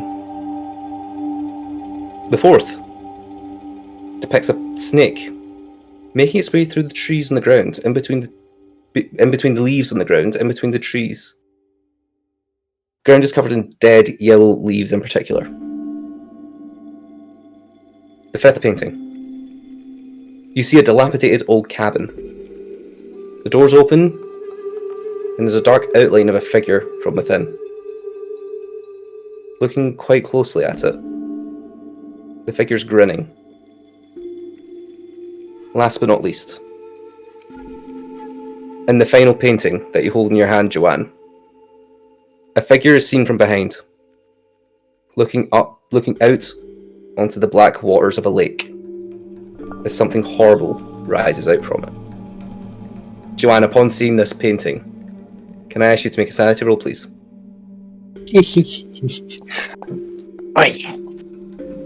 And that's a success. You don't lose any sanity points.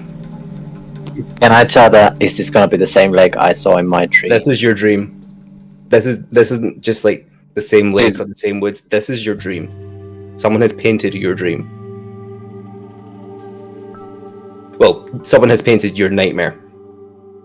To be more specific, I suppose. And as you already figured out, I had the same. Dutch, do you see the painting? The fifth painting? I don't know, do I? Are you looking at the paintings?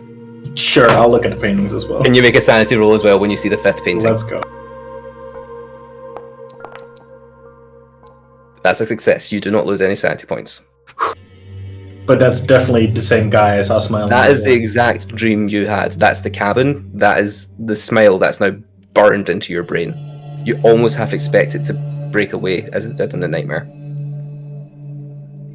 I show it to Joan, and it's like, this is exactly what I dreamed about.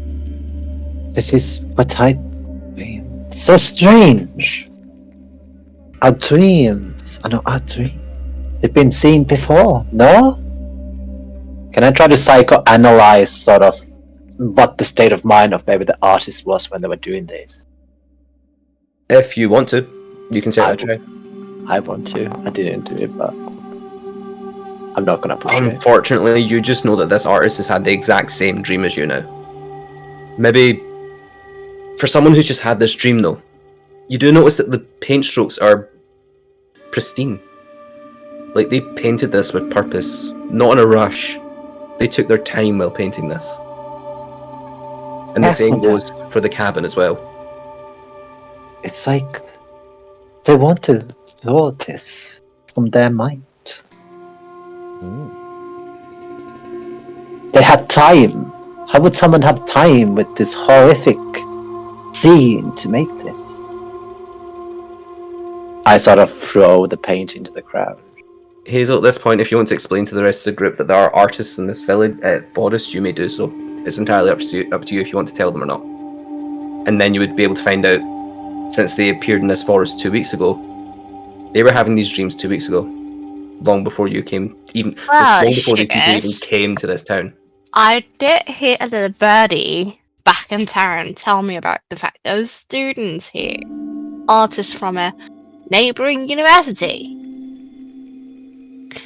Maybe it's their paintings. Maybe. You Well, recall never. them being here for a month, and they arrived around 3 weeks ago, and then left after a few days to go into the forest to paint. Were No they one ever heard from it seen after 2 weeks. Yeah, it's been 2 weeks. Taryn? Well, now we know. You're telling me that there was someone here 2 weeks ago was having the exact same dream as Joan and I were last night. Perhaps. I do not like this. So, it's a trap. Don't want to be here. Hop. If you want to... Oh, sorry, continue. In the way, the sun. Not this leaf. There's deer shit everywhere. Hop. If you want to, the rest of you can make a spot hidden check around the rest of the camp. See what else you can find. Well, everyone can make a spot hidden check, actually, I should say. See what you find. Oh dear. Nice touch.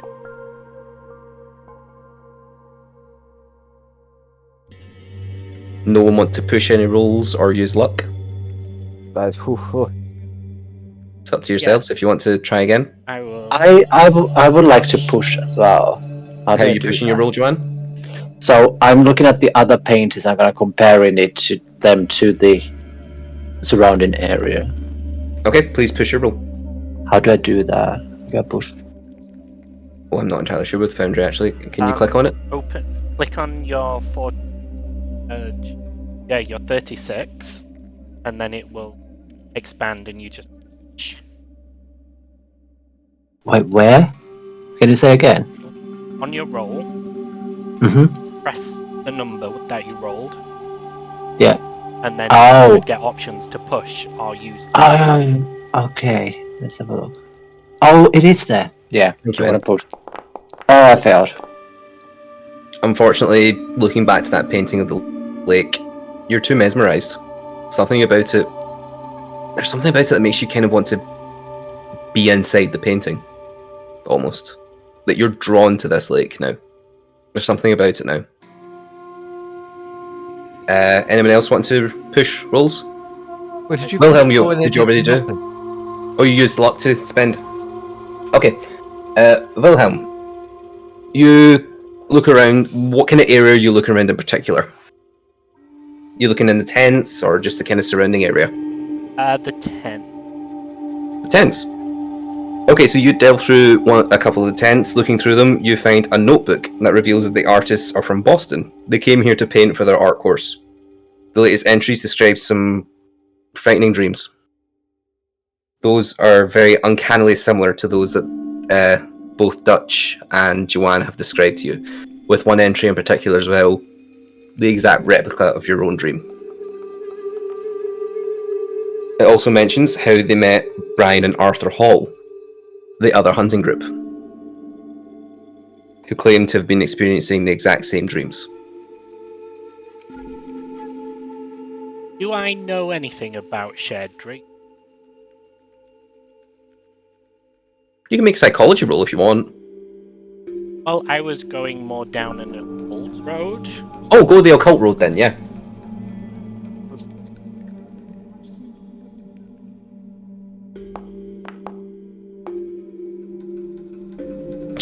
You can push your roll if you want to, but you have to describe how you're pushing it.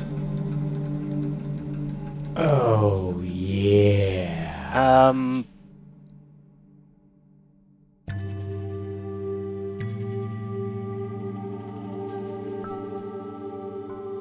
given my past, I had a lot of nightmares and stuff after it all happened, and I probably would have done a bit of research into the occult and. So I feel like I would have sort of really tried to think back to that.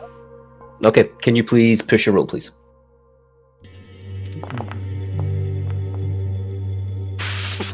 With that success, then,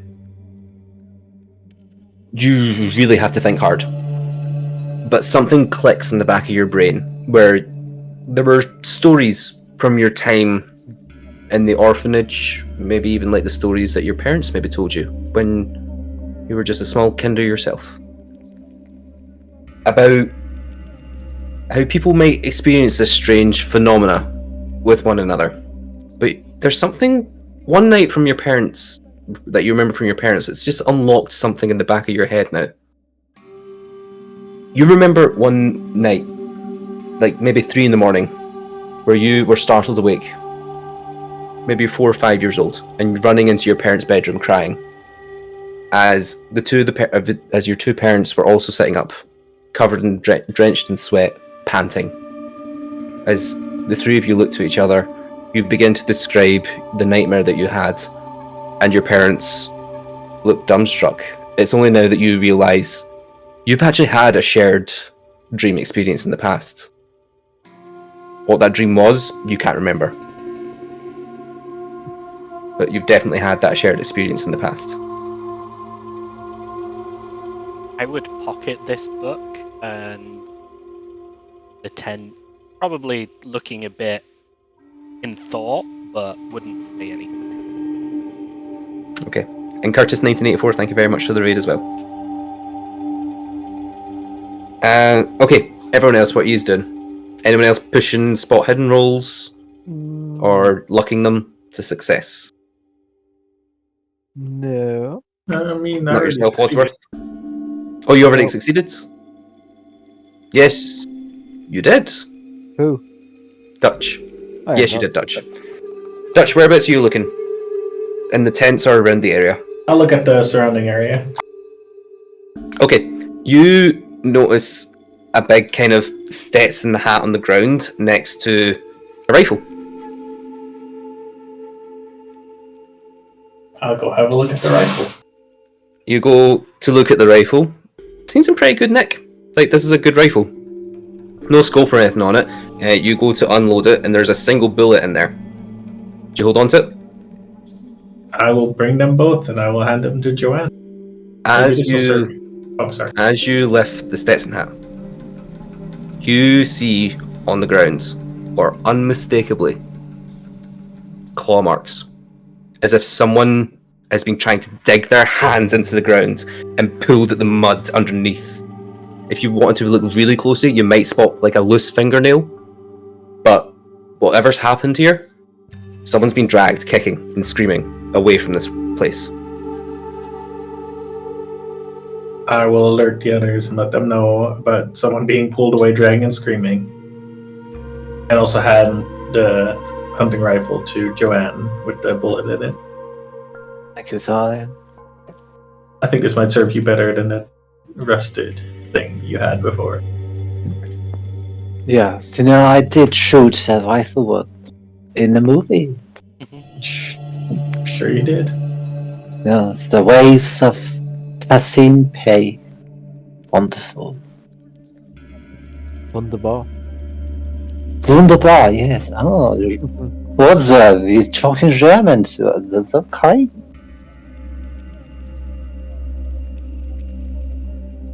Okay. Are you doing anything else in the camp? I'm gonna take the last paint and I'll roll it and take it with me. Because I'm gonna fascinate it right now. Did anyone else succeed a spot hidden check? No. Okay. So the rest of you, what are you doing now? It's getting quite late, bear in mind.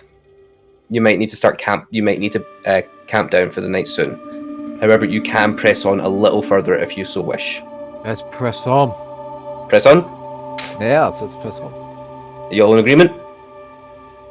We might as well press on while there's still time left in the day. Okay. You continue down the path, and there's a path kind of laid out in front of you beyond the artist's hut. It is in the same direction of the claw marks. You sure you want to continue? Yep. Okay. Absolutely. You continue down this path then. Every now and then, you do definitely see the kind of disturbed ground where it looks like somebody has been dragged. As you continue down this path, you're walking for a good wee while, and night is falling again. Do you wish to continue on your path and risk injuring yourself in the night, or do you want to camp? Bear in mind as well, you do need to sleep. What time is it? You're looking at around maybe between 7 and 8 o'clock at night. And it's starting to get dark. In fact, I will say it's pitch black because it's nearly autumn. Just cannot we only started sleeping at 10. Yes, but we only started sleeping at 10 o'clock. Yes, but we were telling all the stories. We still need to set up the camp. Yeah, that does not take 3 hours. So I'm still feeling very fragile from my injury.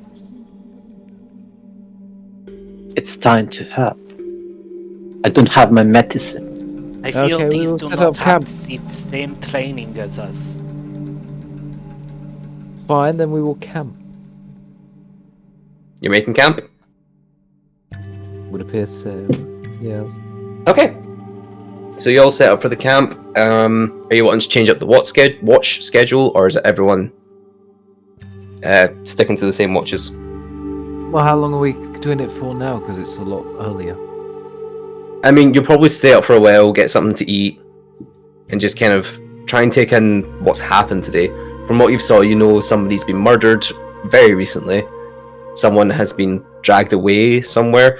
There's strange going-ons in this forest, and other people are having the exact same dream as you. So, it's been a freaky day.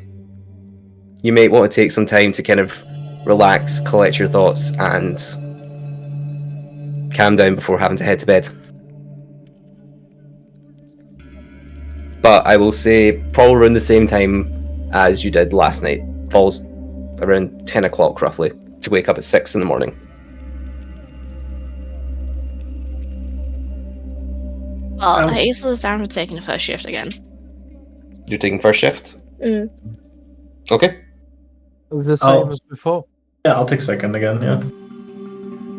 Second verse, same as the first? Sounds good. Yep. Mm-hmm. Okay. So, everyone's watch goes by fine. However, it is your turn to bed down for the night. Each and every single one of you experiences a nightmare tonight. Mm-hmm. As you begin to approach closer to the lake, something doesn't feel right. Something feels off. Let's change up the music again. So first, Joanne, what is your dream tonight? You have the exact same dream. Can you please make a sanity check?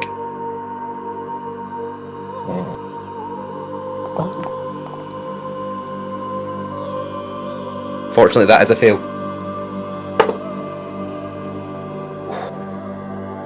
Can I please ask you to lose 6 points of sanity? As you experience a bout of madness when you wake up. Let me just pull this up.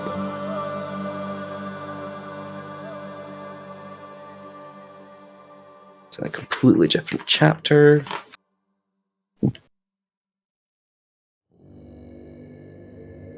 So, you experience a bit of madness as you experience the first phase of insanity here.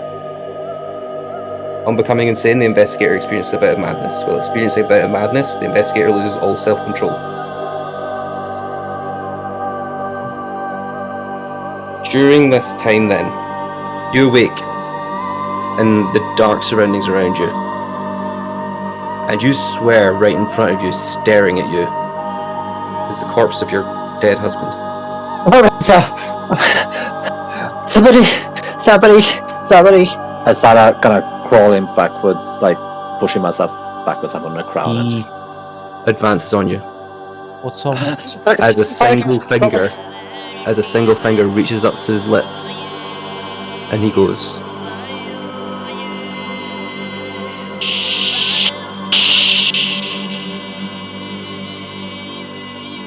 As this figure disappears into the dark, as the creature from the lake rises up once again, and the eyes stare deep into you.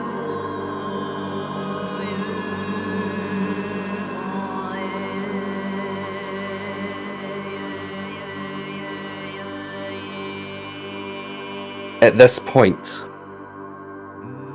in your bit of madness, you unload your entire pistol, shooting into the dark, just up into the sky. It doesn't hit anyone, but you lose all 6 of your bullets. Lorenzo!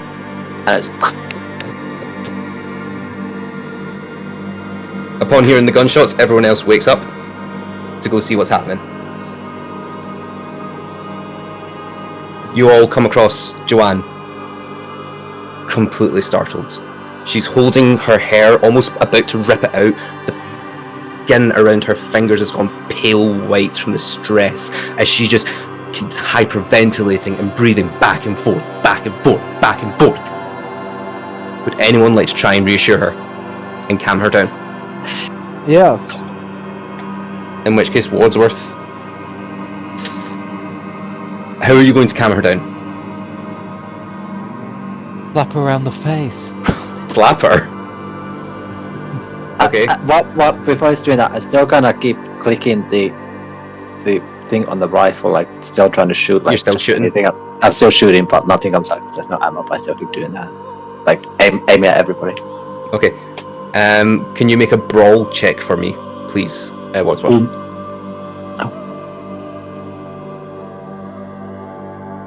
Although she's shooting the gun. It's empty now. By the time you empty. get to her, the bullets are done. Yeah, I slap her around the face and say the game's up. There's no more bullets left in the Can you please make a brawl check? Where is Brawl? It's in your On fight. fighting. Oh god.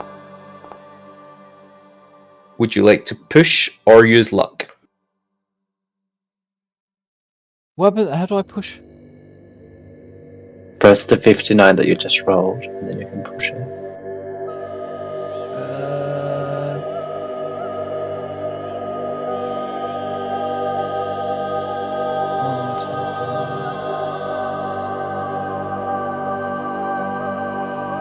Well, you can only use luck to push it, right? Well, you can use your luck points to deduct luck points to make it a success, or you can push your roll to try again.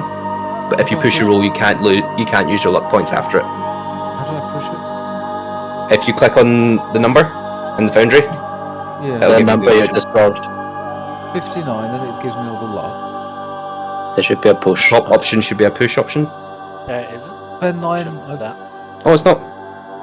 What?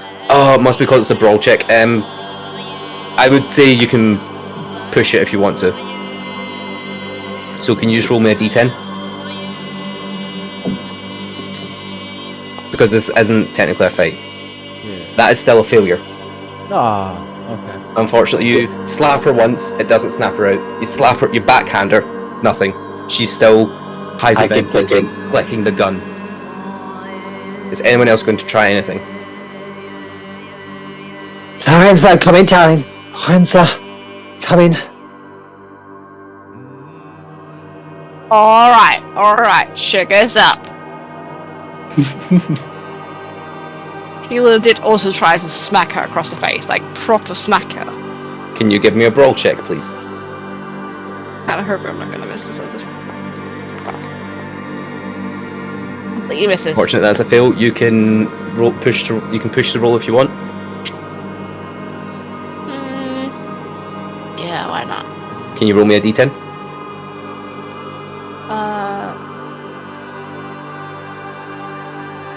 So you need a 2 or a 1 on this roll to succeed. How do I do this? This is weird. I can just see how there's dice at the bottom there. Yeah. If you click the fourth one along, that's a D10. Unfortunately, you still fail. Joanne, at this point, you feel these strikes. Nothing affects you, as the people in front of you just swirl into this dark smoke as you're left once again into the void of darkness. As your husband reappears, walking towards you, fingers still on his lip, until he's standing directly above you, and places his finger upon your forehead. Upon making contact, you fall unconscious.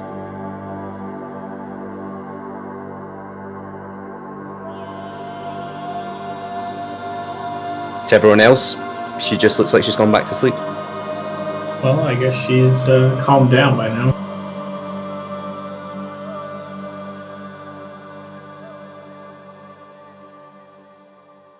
So, do you just continue on with your night?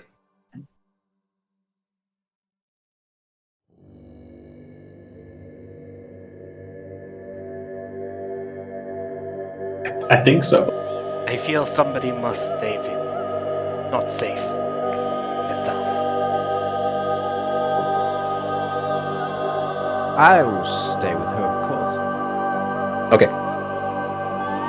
Wadsworth, you do stay up with her. Do you stay up the entire night with her, or do you just wait and then fall back asleep? I wait and then fall back to sleep. Okay. Let's move on. Hazel. After the events of the evening, you do settle down from your first watch and go to sleep. You also experience a nightmare.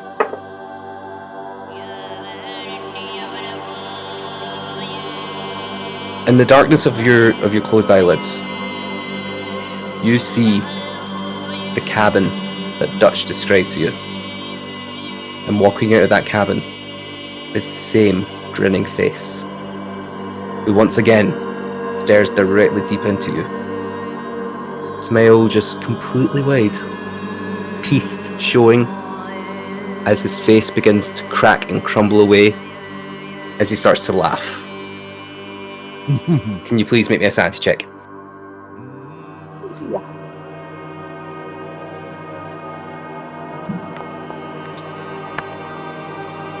Unfortunately, that's a fail.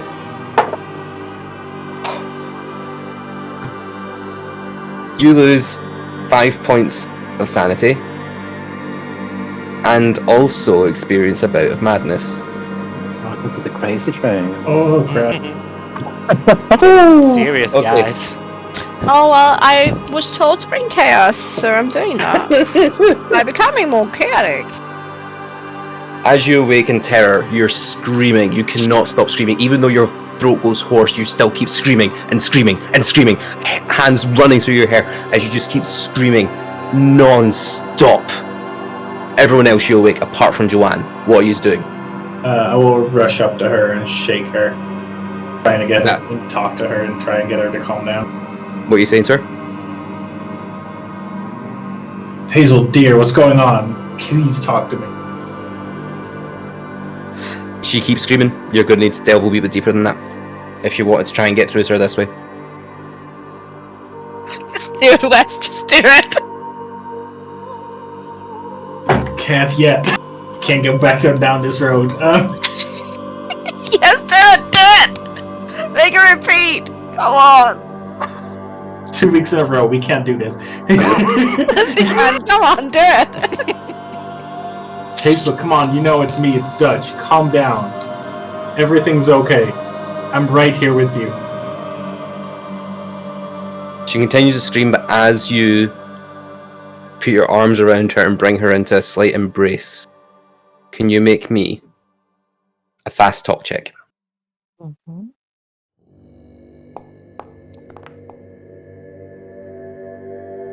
Just a success. Hazel, as the man laughing in your face begins to crumble away, it is replaced with Dutch's as you come back out of your nightmare, face to face with someone who looks completely familiar, as you just break down in his arms. Just sobbing, non-stop crying. alright, love. I got you. Everything's alright. I think I have a fear now. What happened? And like she just like completely solves and like is not able to speak any other words apart from that. You don't need to talk. I'll watch over you because it's my shift now. Just go back to sleep. Hazel kind of like lies down and just like grabs a hold of Dutch's hand, like just with both of her hands, and like this like has a like strong hold of his hand, like basically just staring at him, kind of like telling him with her eyes, like, "Do not leave me right now." Wilhelm, can you take the shift for me? And I'll take over your shift next. Yes, that. I feel I will not get any sleep anyway. Okay. Thank you, friend. Wadsworth, I assume you go back to sleep at this point? Well, this is scary because I'm gonna have nightmares and go insane. Depends on your sanity roll, doesn't it? Let's go insane. You're in the It dark depends on the side. dream you get. Just remember, the only one that's not came up is 2. So, do you go to sleep? Yep. Okay then. Wadsworth, Yep. as you close your eyes, once again, that cabin that Dutch described looks very familiar in your darkness. And once again, coming from it is the man dressed, and this time you do notice, dressed in a Civil War uniform. The man grins at you, his smile cracks, and he begins to laugh. Can you please make me a sanity check? I'm sane still. You're fine. You wake up, you're very unnerved, but you do not lose any sanity points. You look round, you see Joanne. Joanne looks almost completely still, but she is still breathing. Do you go back to sleep?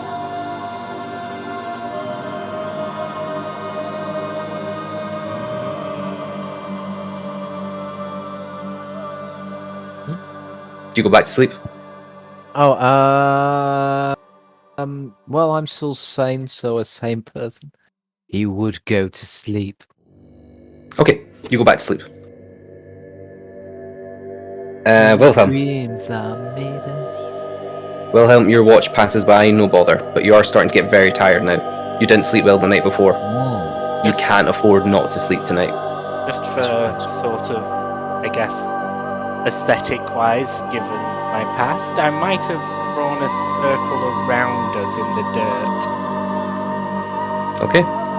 That's a way to make people trust you. Good. Yep. But tiredness is taking over now. You go to collect Dutch for his watch because you can't stay awake for much longer. The birds are chirping, morning is near. But you will need to sleep. Dutch. Yes, I'm here. Good. It seems Hazel has slept okay, so you can go get some sleep now. Okay. Wilhelm, do you bed down? I do. Wilhelm. Yep. You close your eyes and fall into the darkness. As before you see a lake. This deep, black, oily lake. And out onto the surface of that lake stand 2 figures. Do you approach them?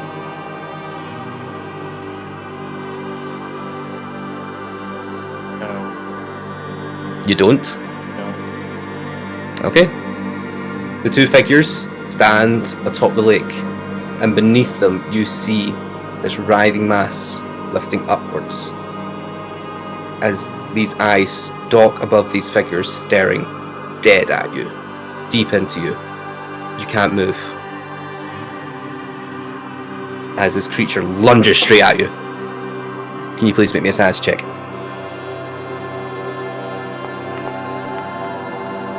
fail, you lose 2 points of sanity, but you do not suffer a bout of madness. However, when you wake up, you can't shake the feeling. Those two silhouettes out in the lake looked like your parents. Last but not least, Dutch, can you make me a constitution roll to see if you stay awake during your final watch?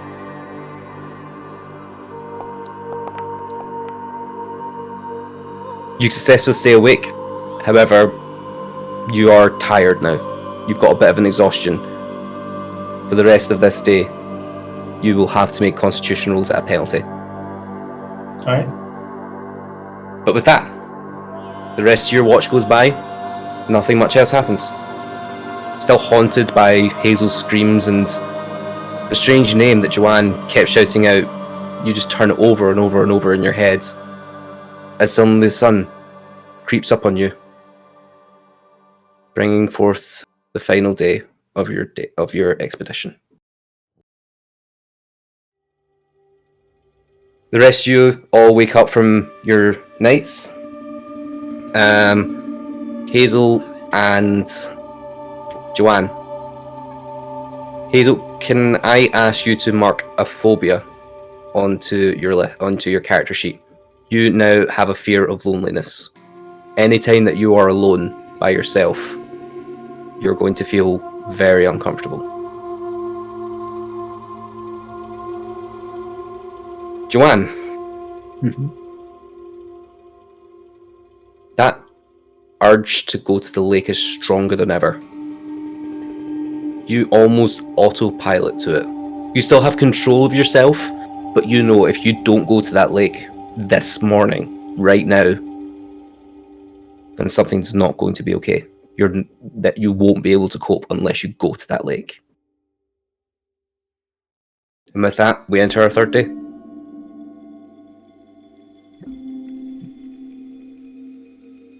I will bring you over to our second map.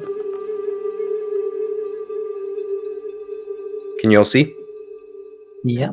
Yeah. Perfect. Well, We can finally read maps. Currently speaking, you're around here. Can you pinpoint? I'll ping again just in case. Okay. Oh, At the down bottom there, of the yeah. start of the trail. Nice. So you wake in the morning.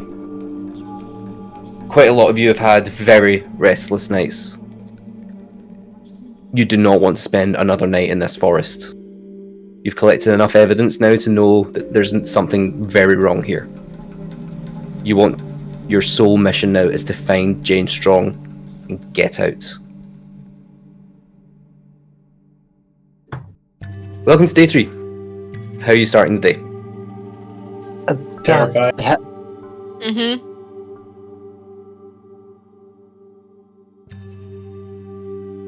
Hazel basically just sits up like super fast and like looks around, super confused and like kind of just like panic because like she doesn't have anyone next to her in her mind.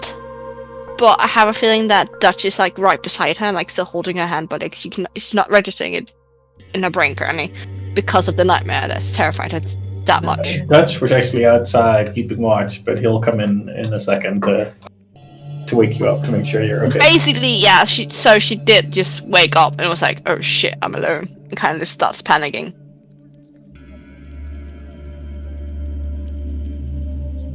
Dutch will come in to check and see if you're okay.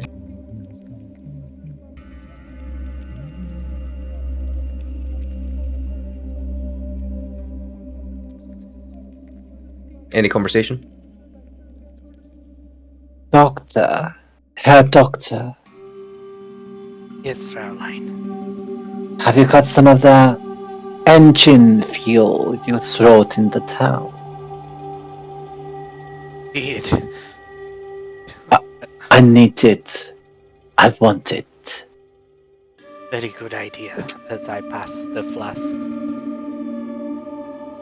June takes like a big gulp of it. She's completely disheveled, makeup running down her face. Hair was earlier pinned nicely. It's just all hanging about. She takes a big shot and she shouts for Wadsworth. Wadsworth! I hope you like lakes because we're going fishing today. And then she kind of takes the lead and she wants to walk. I thought Down the we were path. going swimming, Mom. Swimming, fishing, it's all the same. So, in the They're- hat, Well, they're very different, Mom. To be fair, if you think fishing and swimming are the same, I dread to think what your diet's like. I do not care. My Lorenzo is in that lake. I need to get there. Your Lorenzo. Oh, fish. I thought your Lorenzo was no more, Mom. Yes, we pull. He was in my dream. He came to me. He touched. I look completely baffled and want to psychoanalyze him.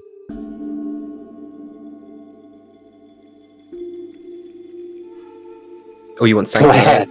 Go ahead. Yeah, I'm just looking absolutely bewildered by what she's saying about dead husbands being Okay. reborn. I want to know what's going on in that brain. Okay, go for it. Although my that's what do I get? Very close. You can use luck if you want. Oof. Wait, can I push this one? You can push it, but if you push it, you won't be able to use luck. 71. Oof. Unfortunately, you listen to what she's saying about her husband, and you just assume Mental. it's ramblings. Even You know for that Freud, you know she has a slight past in a mental institute. So Oh, even Freud couldn't help. How could you, a butler? You ain't no psychoanalyst. Fine. And Leave. Let her lead. There are forces beyond our kin here. I fear we must go against the current. Find out. listen to the German. He knows. I don't listen to Germans, I'm afraid. I sort of do the bow and sort of to the front to Joanne and sort of like lead the way. Yes, lead. That's so close, I can feel it. To the lake. We must. It's in the We all- picture. do you all wander down the path? Mhm. Okay. As you wander down it, you come to a fork in the road here. Joanne, you immediately take the fork in the road, and walk down it. Everyone else, do you follow? Or do you try to stop her? I let her go. I'm following very intently, close by, like making sure there's nothing around and that she can just have a straight path. Do we have any indication that we should be going the other way? Nope. Let's go then. Are you sure Hey. we're going the right way, Joan? I Should we know. not I can just- feel it. Resist the feeling that we need to go the other way, and let's go with this. I feel this is correct. Yes. Yeah. We must go to the lake. My husband awaits. We must not keep him wait. I'm sorry, your husband awaits. Lorenzo. He's waiting. What's his Oh, surname? Wasn't Lorenzo dead? Lorenzo Di Macchio. He was a writer. I He thought his wrote- surname- Sorry? Who was Lorenzo von Matterhorn then? I do not know. I know Lorenzo Di Macchio, my husband. Considering the history roll I had earlier and how much I know about Joan, do I know that her husband's dead, right? We Yes. talked about this as well. Yeah, you'd know her husband's dead. Are you sure you're well, Joan? Yes, You yes, also- yes. Who cares what the reason is? She's You leading would- us to the lake. And Dutch, you would also understand that there were rumours going around at the time about the abuse that Joanne suffered from her husband.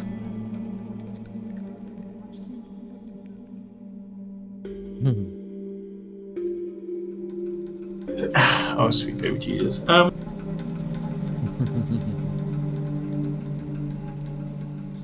I thought you were a fan. Are you not coming? I am a fan, but I also know about talks going on about what happened between you and your husband. And quite frankly, I'm a little worried about why the doctor is now so insistent on going to this lake. No, Dutch. Use your brains. No, Yeah, actually, that's- on second that's- thought, keep your gun ready. My brain is what's having me worried here. Exactly. Your Do brain. not use your brain. Just have your gun ready. Do you not think this is odd, Wadsworth? You know her better than I do. I've not known her too long, but I think things are going slightly bizarre. Congratulations, Monkey. You're the second smartest member of this squad. Now can we go? Wait, who'd you call monkey? Are you gonna let a crowd talk to you like that? Oh, you call him a kraut. I'm starting to warm to you. Yes, I'm taken aback by this kraut. Ooh. Lead the way, Fraulein. What do you think I should do with the kraut? I don't think we should be going towards this lake. This seems very weird that they've decided to just go to this lake where we have no indication to go there. In fact, we've been warned several times not to go to this lake. Yeah, I agree. In the lake. You know the lake. It beckons your So, soul. back in the city, when we went to the library, did I read anything about the fork in the road? No, it wasn't mentioned. But we did read about this lake and it being bad. You read about the lake. There wasn't a great deal of information about it because people were still too spooked to I go mean, out to it. sugar. I mean, I would rather go on the wider path than the smaller path. Fine, You would go the path you that go that everyone way. walks. Fraulein, we will go to the lake. Fine, we can Split up. split up. Yes. Yes, we all. You sure you're okay leaving your lady alone, Wadsworth? A betrayer. You should never trust an Englishman. You're fired, Cotsworth. You're fired. Right. Pathetic. Believing in the German doctor is a much better option. I need to get to the lake. You don't understand. I need to get there. I need to be there. So you're splitting up? Yes. Okay. I think so. This is not the twist I was expecting, but we make do. You want the chaos? Here you are. I've got chaos, it's fine. So, I will just take a note of who's splitting up with who. Let me just quickly... Joanne... And then on the other team... Team? What team? I meant group. Okay. Okay. Wilhelm and Joanne, your heads. Wadsworth, Hazel, and Dutch are tails. Ooh. Oh, in fact, no. I'll do 1 and 2 because they don't do heads and tails in Foundry. Wilhelm and Joanne, you are 1. The other group are 2. We should, as we should. 2. So we will be following Wadsworth, Hazel, and Dutch first. Excellent. As you come into this fork in the road, and you have what feels like a pretty harsh falling out between all of you. Wilhelm and Joanne make their way down the path. You see Wilhelm brandishing his pistol, and Joanne still has the single bullet rifle strapped to her shoulder. As they disappear down that path, the three of you continue on down this main path here. Let's go. Hazel instantly locks her hand in the crook of Dutch's elbow again. Oh, I feel like a third wheel. Oh, and she also does it on Watford, so she's in the middle of them, just being led the right. But Dutch desperately tries to hold on to his bat with both hands. Okay. Just in Oh, so case. Hazel's kind of hindering in that part. Just Oh, in what? case. Well, So- fine. Hazel sees that Dutch is struggling, keeping his knuckles are white from holding on to bat so tight. She kind of just slips her hand out from under the crook of his elbow and just places her other hand, the free hand, where her hand is on Watford's elbow, and kind of keeps him there. So someone's got to protect you, Hazel. Just in case. I am an excellent protector, sir. Okay. Well, you continue on down this path until you come into the clearing here. You see before you a lot of work. A lot of work. There's a massive hole in the ground. There's a crane above it that's kind of got a platform for lowering items, people, whatever possible down. You also see what appears to be just like this wooden kind of water thing here that's just kind of passing water from the lake back and forth to keep the mechanisms going. You see groups of people wandering around carrying big crates labeled TNT, dynamite, as they go around as one man spots the three of you and walks directly up to you. What do you do? He's instantly like does this seductive kind of way when like winks at the person because why not? The man continues to walk up towards you and goes, well, it's been a right hot minute since we had anyone come visit. Welcome. My name's James. Please, come on in, come on. We'll show you around. Welcome to the dig site. The dig site, and you're just letting people in here. Well, you look lost, little lambs. Who's a lamb? Why, you, sir? Don't This know man about, just smiles non-stop at you. I don't know about lost, but we're definitely looking for something. We're not lambs. Something. Anything we can help you with, sir? I don't suppose you've seen a little girl around here, about 16 years of age? No girls around here, sir. This is a man's working site. I can see that. Pardon, milady, pardon. As he turns That's to the Hazel. right sugar. Oh, very sweet. Oh no, this here's a dig site for Lucas Strong, the board member. For Mr. Strong, you say? Yeah, we've been excavating pers- around this area to make sure we can get some operations going. The person whose daughter is missing and sent us looking Mr. for Strong's daughter is missing? Yep. You did not know about Yeah, this. Jane is gone. Sir, we've been out in these forests for months. Wait a minute, taking care of this dig site. Did you say Mr. Strong's here? He's not here, no, we're working for Oh. Mr. Strong. Okay, that's fine then. Let's yes, we'll let's go. Is he due here any time though? Don't think so, sir. He don't Yeah. bother much with us, we just kind of get on with the work. You seem to be getting a Sugar, little what are nervous you at the guys mention of Wadsworth there. I'm sorry. What? What were you all saying there? Hazel just kind of looks at James and goes, Sugar, what are you guys looking for? Oh, we're on a geological survey, ma'am. It's a $10 word, I'll tell you that. But we're looking for mineral deposits, stuff that can help the town. Get a wee bit of wealth into it, I mean, Yeah. you yourself will know, Bennington, it ain't no spring chicken. Definitely isn't. As Hazel. No, we think we found some platinum down that hole over there. Can't let you near it, though. Too many explosives. You might hurt yourself. Fall in. We don't want that. As Hazel's talking to James, I'd like to turn to Wadsworth and be like, you seem a little nervous with the mention of Mr. Strong there. Is everything okay between the two of you? Do you have a history? No, I'm but a humble butler. Yeah, you've mentioned that a couple times. Yes, I just bottle. I bottle, therefore I am.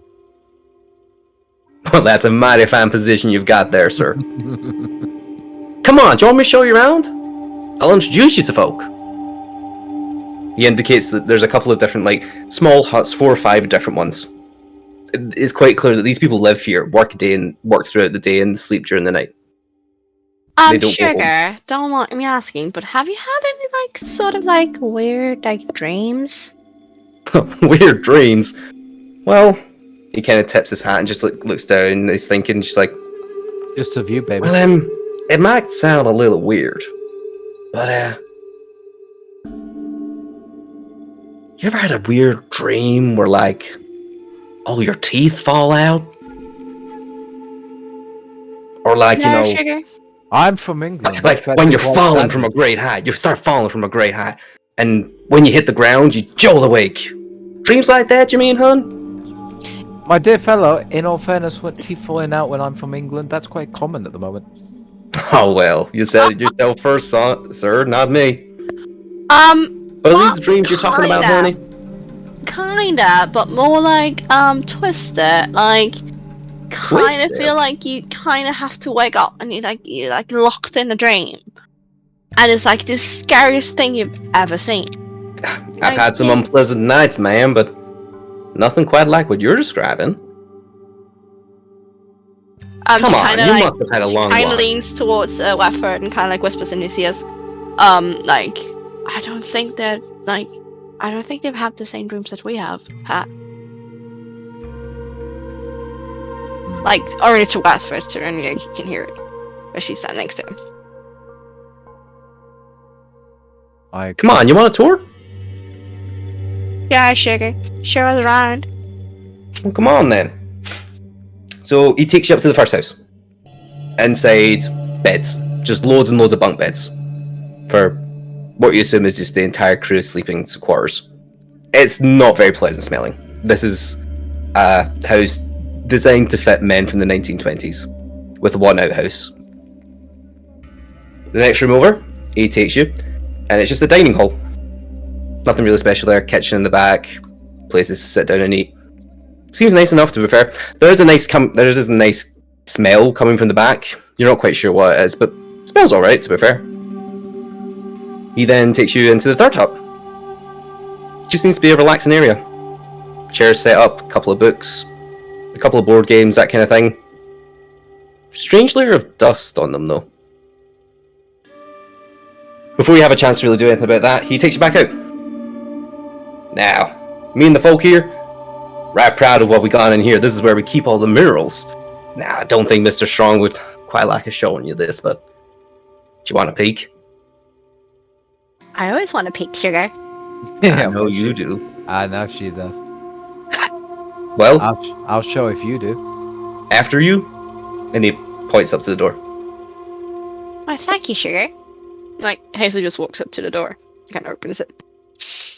Do you all go in together, or just yourself, Hazel? No, Oh, no. I'm kind of like her, almost her nose like direct digging into Wetford's arm, like kind of like pulling him along. So the pair of you go in together? Yep. Dutch? I'll follow behind. Okay. With his bat, like, As the three of you walk in, you're greeted to a room in pitch black darkness.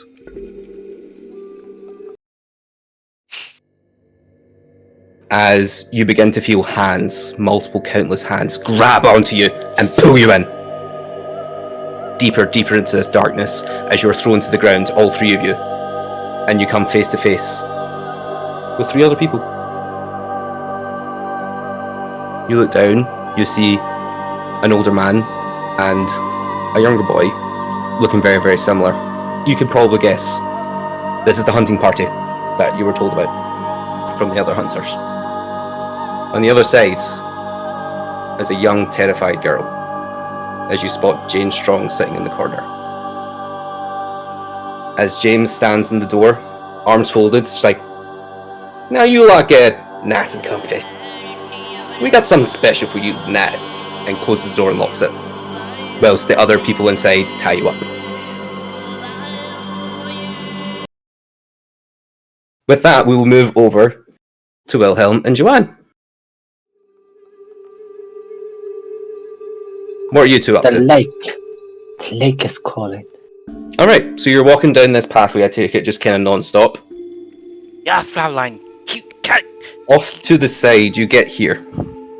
And to the left, you spot the cabin in the painting. Neither of you had the dream of the cabin, but you recognize the cabin from the painting. Do you interact with it, or just go straight to the lake? Doctor, look! It's the painting. Ah, very ominous. Not the lake. So? I fear they may be connected. The cabin? As the lake? Ah, Yeah. Most definitely. Doctor, do you believe in the occult? The darkness in the world? Fraulein, they have done extensive research, and I can tell you, without a doubt, the occult is real. That's what my husband used to say. He was involved in an occultist, you know? Alistair Crowley, Wordsworth countryman, was obsessed with the darkness. Maybe this lake, this cabin is the darkness. I feel we are on the correct path. Maybe we should look around this cabin. But be very careful. The painting, it showed somebody there. Can we see if there's anything, can we see from the cabin if there's, anybody, through maybe the door, or is there any windows in the cabin or anything? Just seems like a cabin. If you didn't see the painting, you probably would have just passed it by without thinking twice about it. It just seems completely normal. Bit dilapidated, but you could just assume, oh, no one's been out here for a while. I sort of hold my rifle. I'm not, because I was so out of it, I don't realize that I've shot all my ammo out, so I'm gonna hold on to it. I have my pistol. Start moving very cautiously, quietly to the cabin. I follow Willen behind. So you go up to the cabin? Mm-hmm. And do you go in? I look through the windows for if there are any.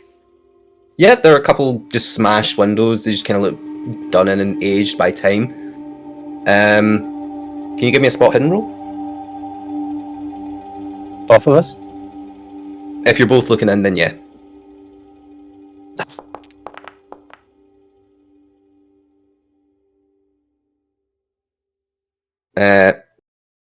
You both fail, so you can either push if you want to, or use luck. I'm not going to do either of those. Wilhelm?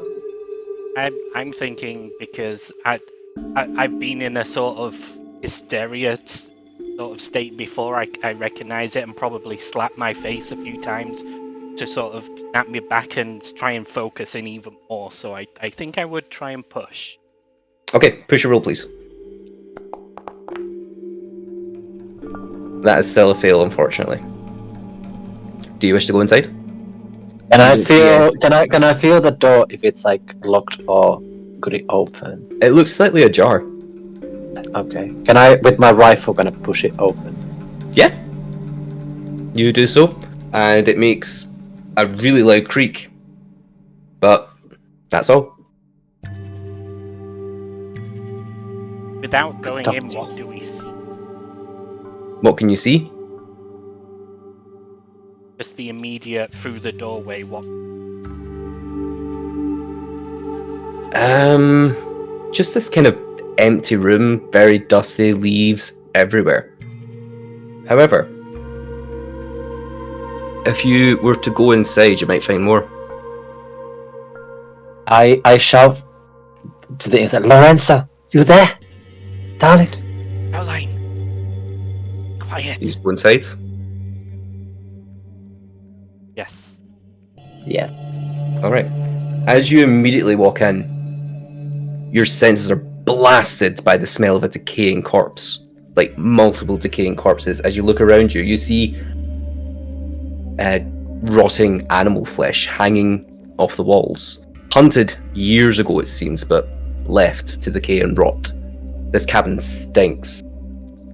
Looking further, you find armies belonging to Civil War veterans, and the same rusted bayonets that you found, that Wadsworth found earlier on.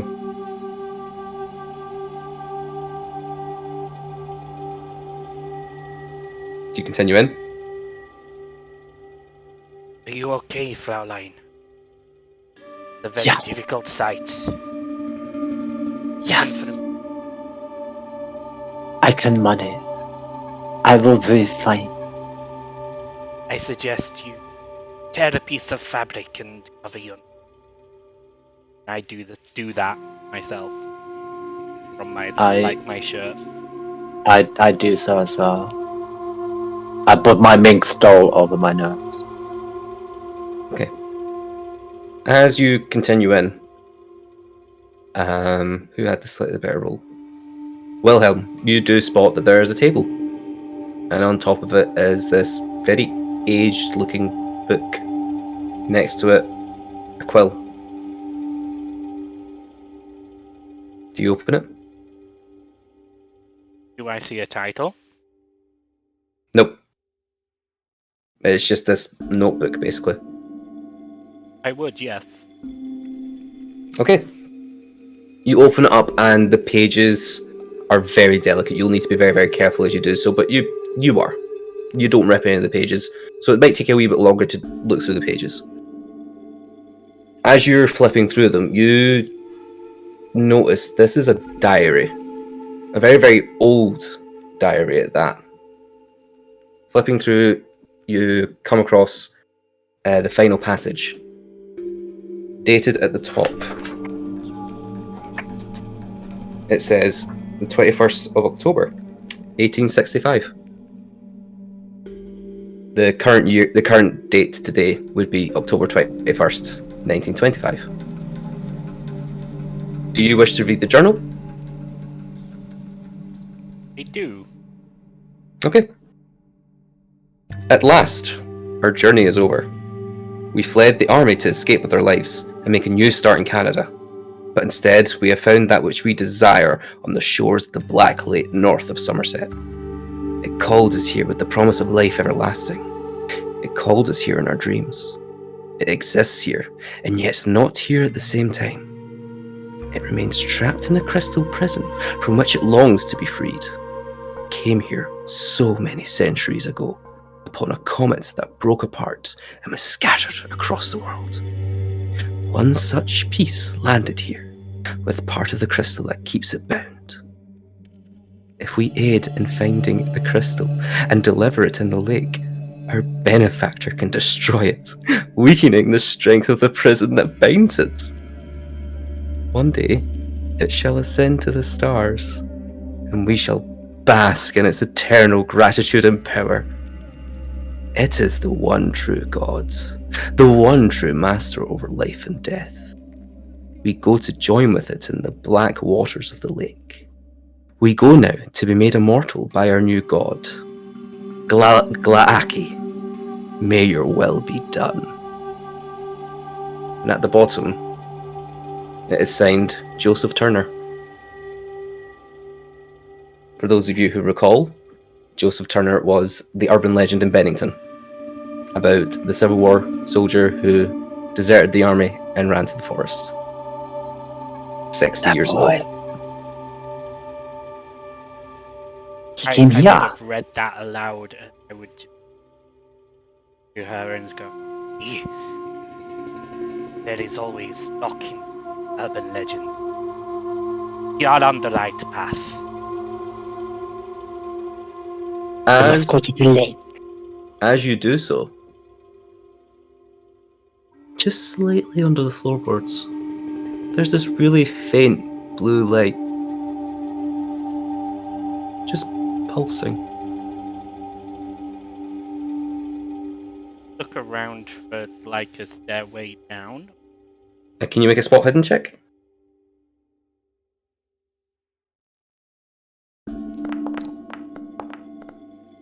Unfortunately, that's a fail.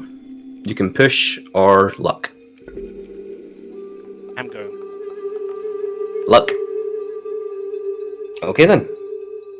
You look around and you notice there's a bump in this old rug. You lift the rug and immediately start coughing for all the dust that's on it. But underneath is a trapdoor, leading underneath the floors. I very quietly.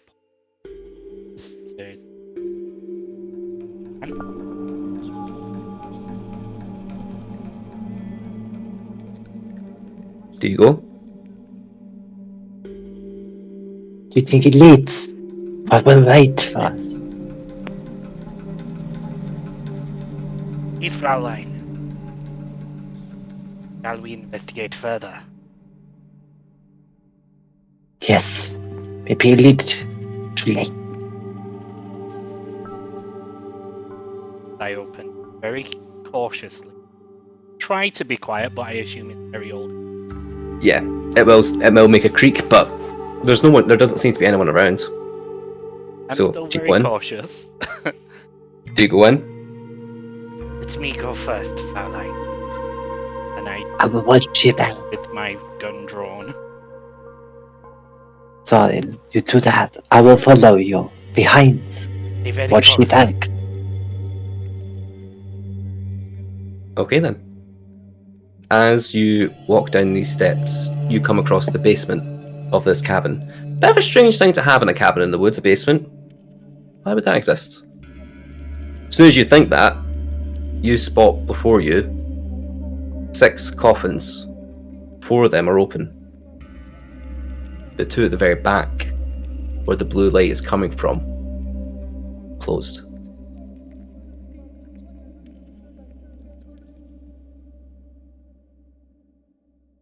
What do you do first?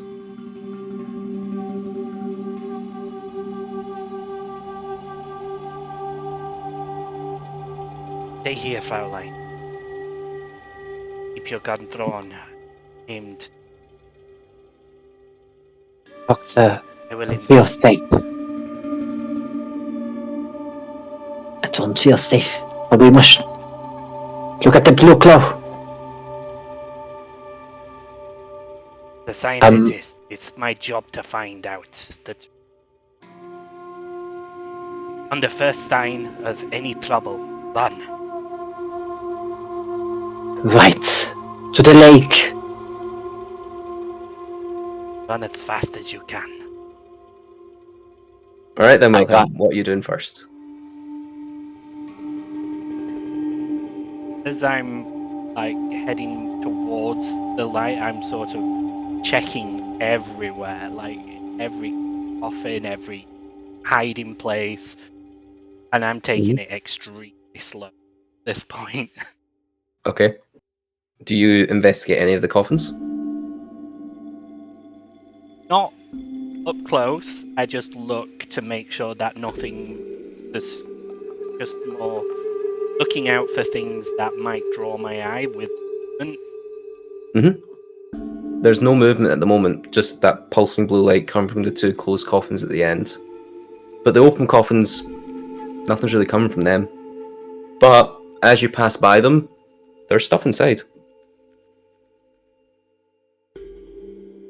What kind of? You'll need to check the coffins to find out, won't you?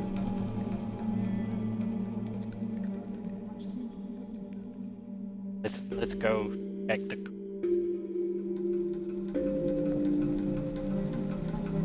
Yeah. Okay. So you go to the first one. Inside, you find trinkets and Civil War memorabilia, like different like lockets with like lovers and mothers and so on and so forth inside. So you find like not dead ring. You find like rings from like like wedding rings and stuff like that, and jewelry. Nothing of note. Do you move on to the next coffin? Yes. This one's completely empty. But there's no dust inside it either. It's been disturbed recently. Third coffin?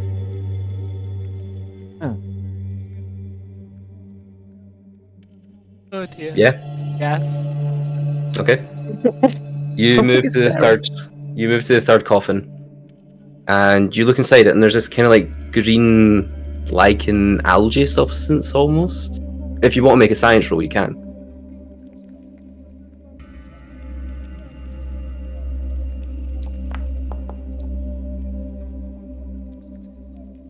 It's up to you if you want to push or luck.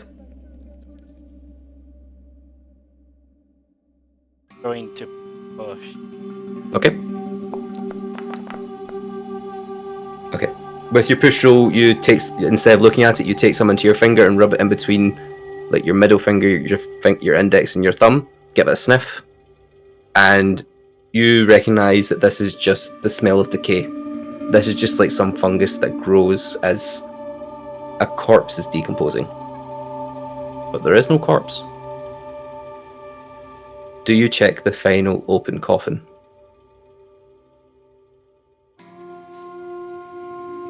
Okay then. As you approach the final coffin, you peer ever so slightly into it as this long metallic spine sits inside of it. Do you touch it?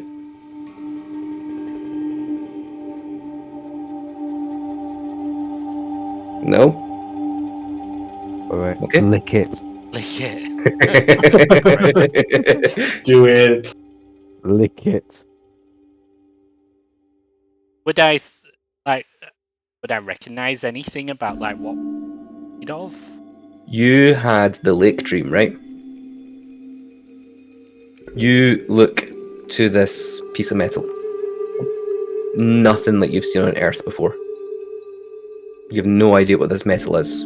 It shines in this weird light. And then you think back to that dream. When those eyes rose from the lake, you felt something pierce your chest. As did Joanne. You look at this thing and it looks incredibly familiar. As you hold a part of your chest and you feel like it belongs there. Just ever so slightly for 2 seconds until you shake it off. But can you make me a sanity check, please?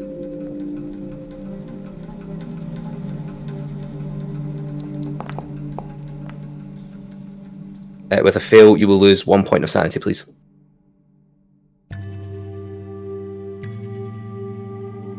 And with that as well, in your moment of haze, you unintentionally raise your hand towards the spine, inching closer and closer.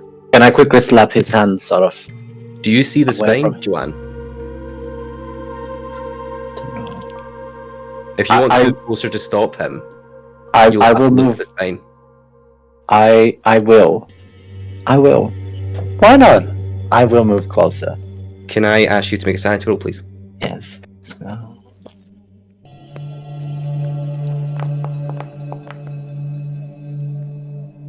With the failure, can you remove 1 point of sanity? And I will have to say, due to your bit of madness earlier, you don't stop him. In fact, you want to plunge this inside your chest. I sort of gonna try to push Wilhelm out of the way, so I can. In the take it scuffle, myself. neither of you notice the coffins at the end of the room. They've stopped pulsing. That glow is just staying now. And without you looking, you're too mesmerized by this spine.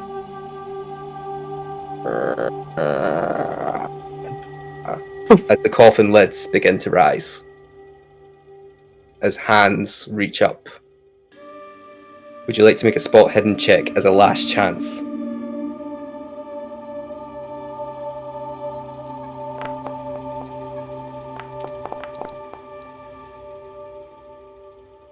Wilhelm, you snap out of your haze just in time. You begin to see the coffins rising. What do you do?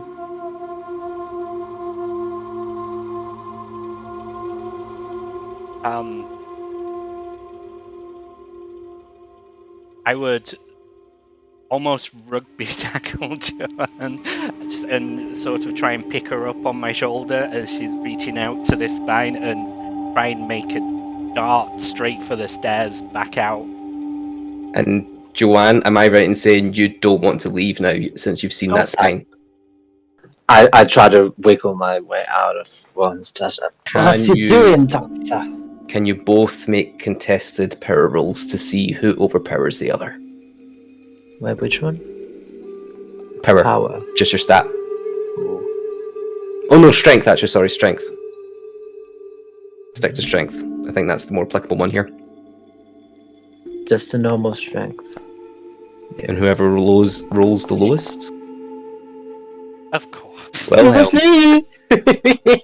Wilhelm, I'm so sorry. You go to pull Joanne away, but she just like sidesteps you and you stumble forward. You won't have time to get out of here now. As you now see 2 bodies raising from the coffins. Lorenzo. Looking over at the pair of you, both of them dressed in Civil War gear. I'm going to ask you both now to enter into combat.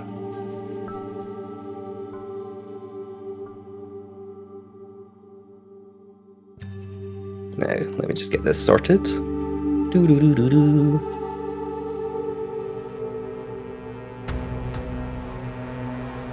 Okay, so combat goes off of the movement stat. You'll be happy to know the two servants that have just risen from their coffin have movements of 5, so they will be going after the pair of you. Now, for combat in Call of Cthulhu, it is a singular action to do something, but that also includes movement, so you don't need to worry about that. If you just describe to me what you want to do, then you can do it. But, first things first, we need to figure out who's going first between the two of you. Can you both make me dex checks?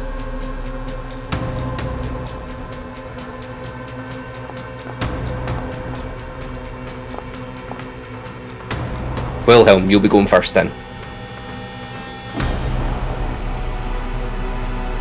Let me just take a note. What would you like to do first?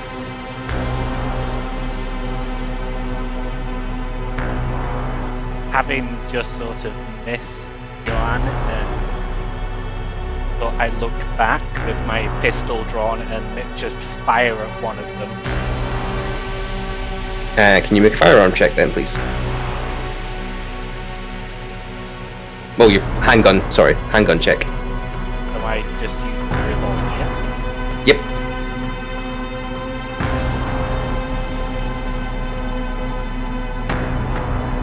Oh, it's out of ammo. But you have 6 bullets, so...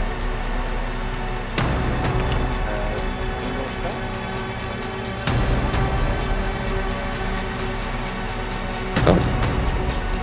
Ah, I see where it is. There we go. There you go. Ow. Then I that one.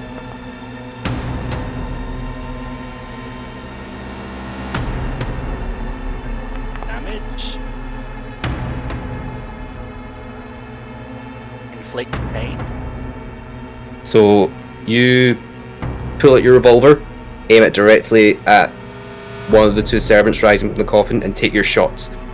You catch him straight in the shoulder. He falls down slightly, but is still rising from that coffin.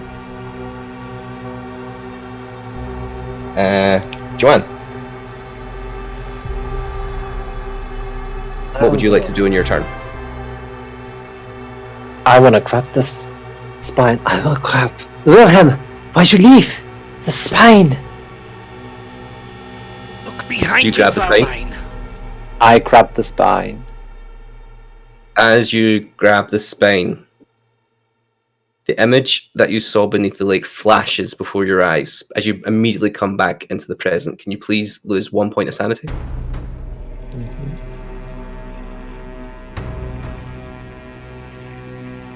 And as you look up, you see the servants smiling right at you. Okay.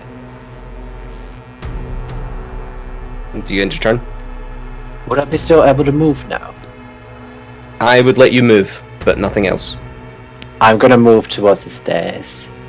Okay, you make a dash for the stairs then. Wilhelm, follow me. The first servant, the one that you shot, Wilhelm, is going to rise from his coffin and walk towards you as he throws a punch at you.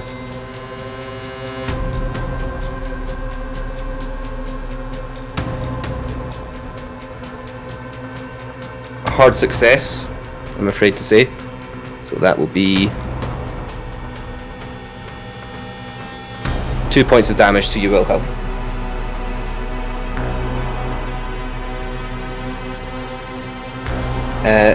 The other one rises and dashes for you, Joanne.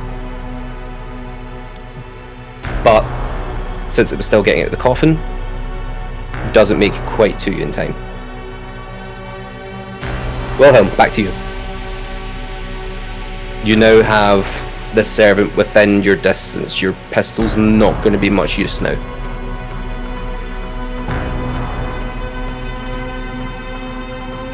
What would you like to do? I'm going to reach for my handy tool and try and electrocute it with my Okay. catapult. Let me just see if it fails then.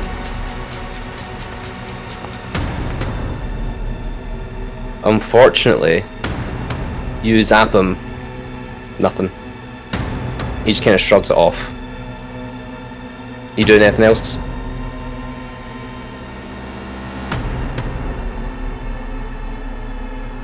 And I still, You can try and make a dash for the door if you want.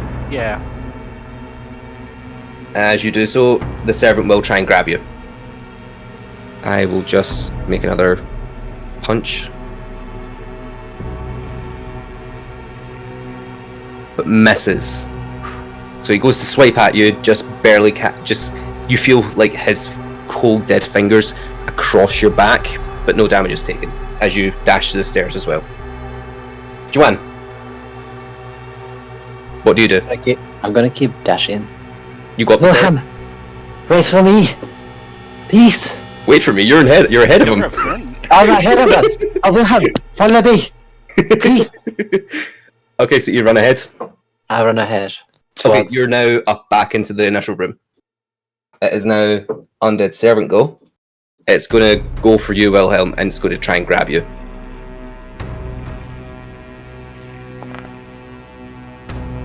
Fortunately, it's got your ankle.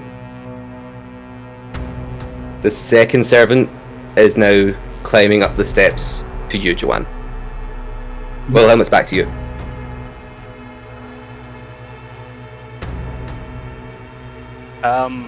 With my free foot, I guess I'm going to sort of kick him in the face, because I assume when he's like grabbed my ankle, I've probably fallen over, sort of thing, and now my other foot, I'm just going to kick him square in the face.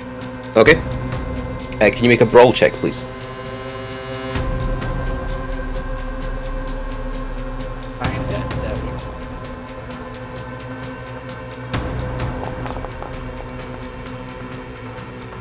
Unfortunately, that won't work.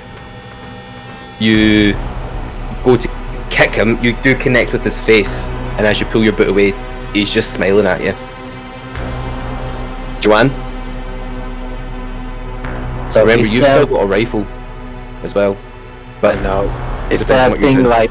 Is there like the thing that's coming towards me up the steps? Would I be able to reach it with my rifle? If you look down the steps, you would see it.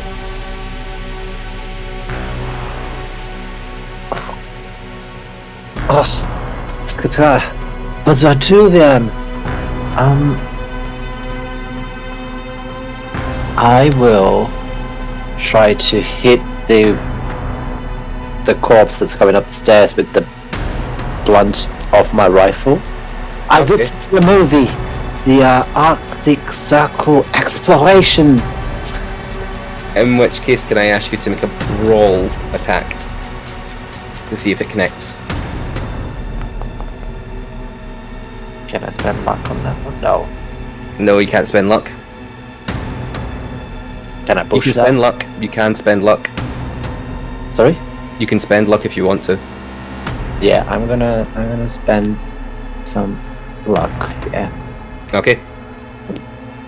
So you go to buck this one climbing up the stairs, and like you kind of glaff his face, what you're initially aiming for, but eventually it just connects with his shoulder anyway. Are you looking to do damage or get him off the ladder? I'm trying to push him so that he falls off the ladder. He does so.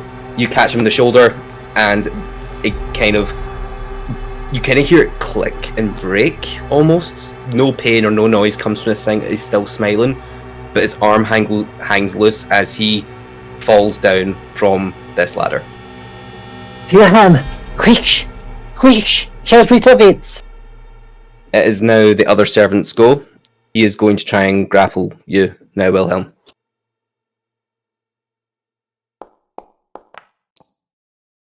And succeeds in doing so. You're now restrained. It's your go.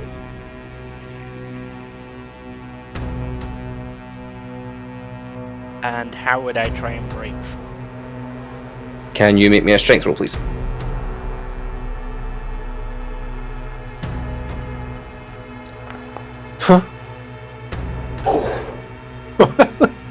Oof. I'm so sorry, that is a critical failure. He's got you tight in this lock, and he even starts dragging you backwards now. Joanne, what do you do? Do you help your friend or abandon him? Run, Fraulein! Run! I will close the hatch. I wasn't serious. Sorry for him. Lake beckons. I Alright. still have a lit cigarette in the holder, and I just gotta flick that down You there, and I just close the hatch. betrayed Wilhelm. I need to get to the lake. Xavier would be very proud. I'm so sorry. I'm so sorry. But Wadsworth I'm is not just... dead yet. You're playing your character, Very you can't apologise for that. Exactly. I'm not dead yet. I told you to run. You will find your way. You will find your way out in the next life. And I start leaving the camp. Okay. Wilhelm, you see this creature in front of you, and he, the one is still restraining you, is keeping you tight in that lock. The other one is going to look at you and hold out his hand and cast Dominate. If it would let me cast it. Okay, maybe it won't let me cast it. Okay.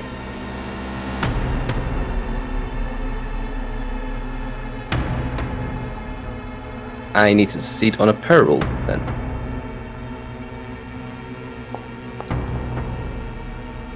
Which he fails dramatically, so you're not dominated. You can still get out of this. It's now your turn.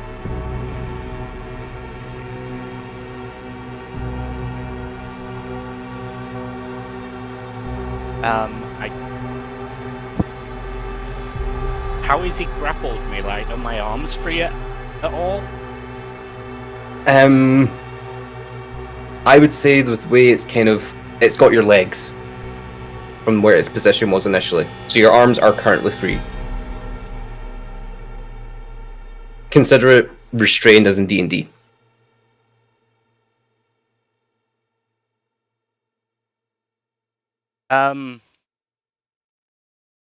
Is the spine thing still in the coffin? And are we No, easy Joanne ran out dragging with off? that. Joanne ran out with it. Fuck that. Damn.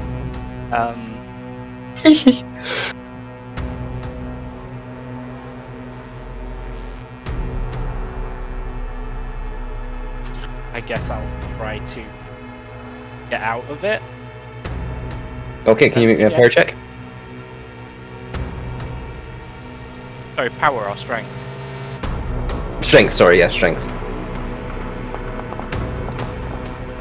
And you succeed. You break out of the arms, you can move, however there is another one in front of you. But he has just finished casting a spell, so I would let you slip by him if you wanted to start going up the steps.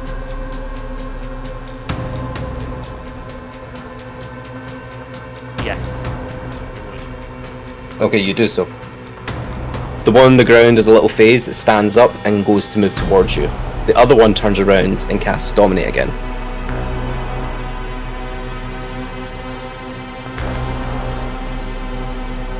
With a success. Wilhelm, as you go to climb the steps, your body goes rigid and you can't move. As both of these servants now come up to you, hands covering your face, your body, as they now pull you towards one of the coffins and lay you inside. And with that, we have to end our combat.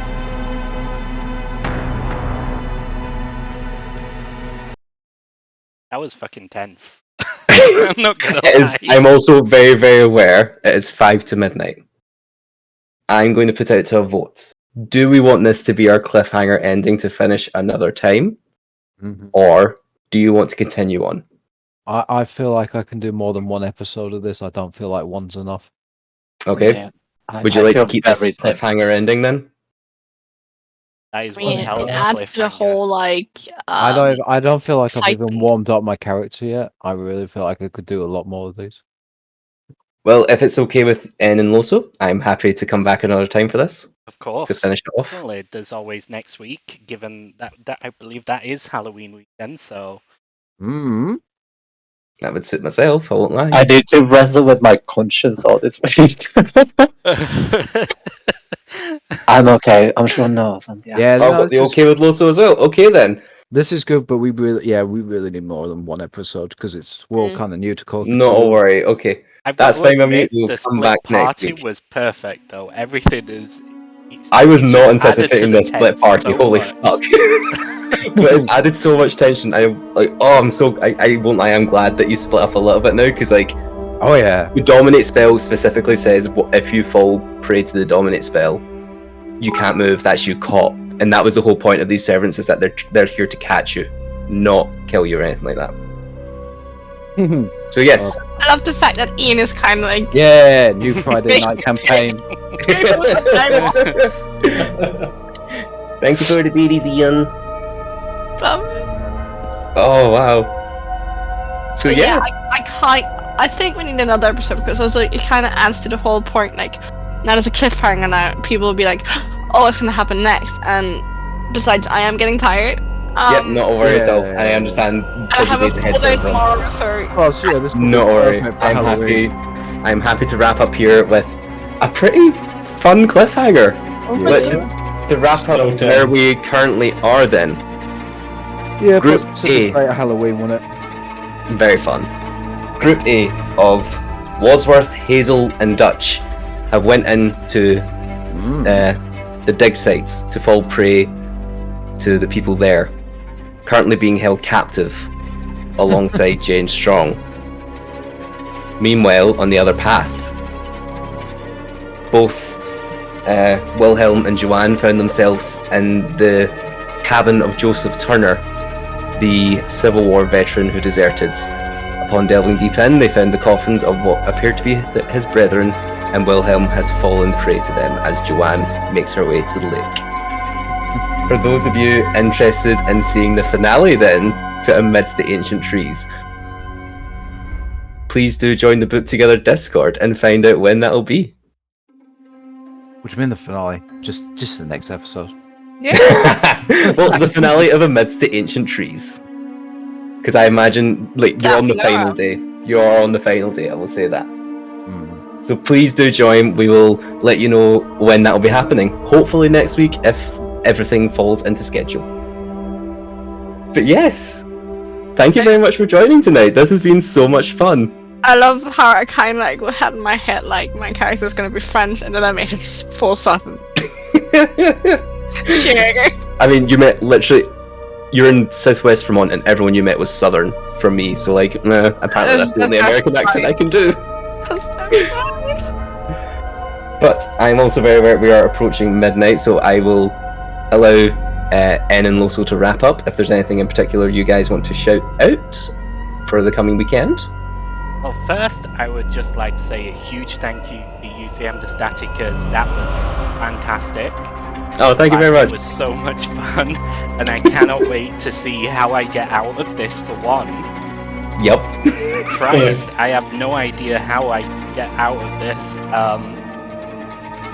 I've already shared the link for Discord, so if you do want to be a part of this, if you want to join any of our games that we have in the future upcoming, any that we are currently doing, just join our Discord, have a look around, and you'll be able to see some sign-up sheets once we get some more games up and running. But apart from that, we have the third episode of the Terun Halloween special tomorrow night, and we have the first episode of the Tower Halloween special on Sunday. So I do hope you can join us for them. If you liked and enjoyed tonight, you will definitely enjoy our other campaigns. It's so much fun. We put so much work into everything. But yeah, I'm just hope that you all enjoyed it, because I certainly did. Thank you very much for the opportunity. I've had an absolute blast tonight. It's been so More fun. than welcome. Like, how to put it into perspective to other campaigns apart from, like, to this one shot. If you guys thought this was chaotic, the other two is way more chaotic. Yeah. Definitely. This was tame in And- comparison. This was like just the surface area of like the whole like chaoticness, and then we dive into the other two, and then it's like rock bottom. But yes, How I see it, definitely. until tomorrow night, I hope you all have a wonderful spooky season. And we'll see you tomorrow. Oh, next. Thank you. Boop. Are we ready?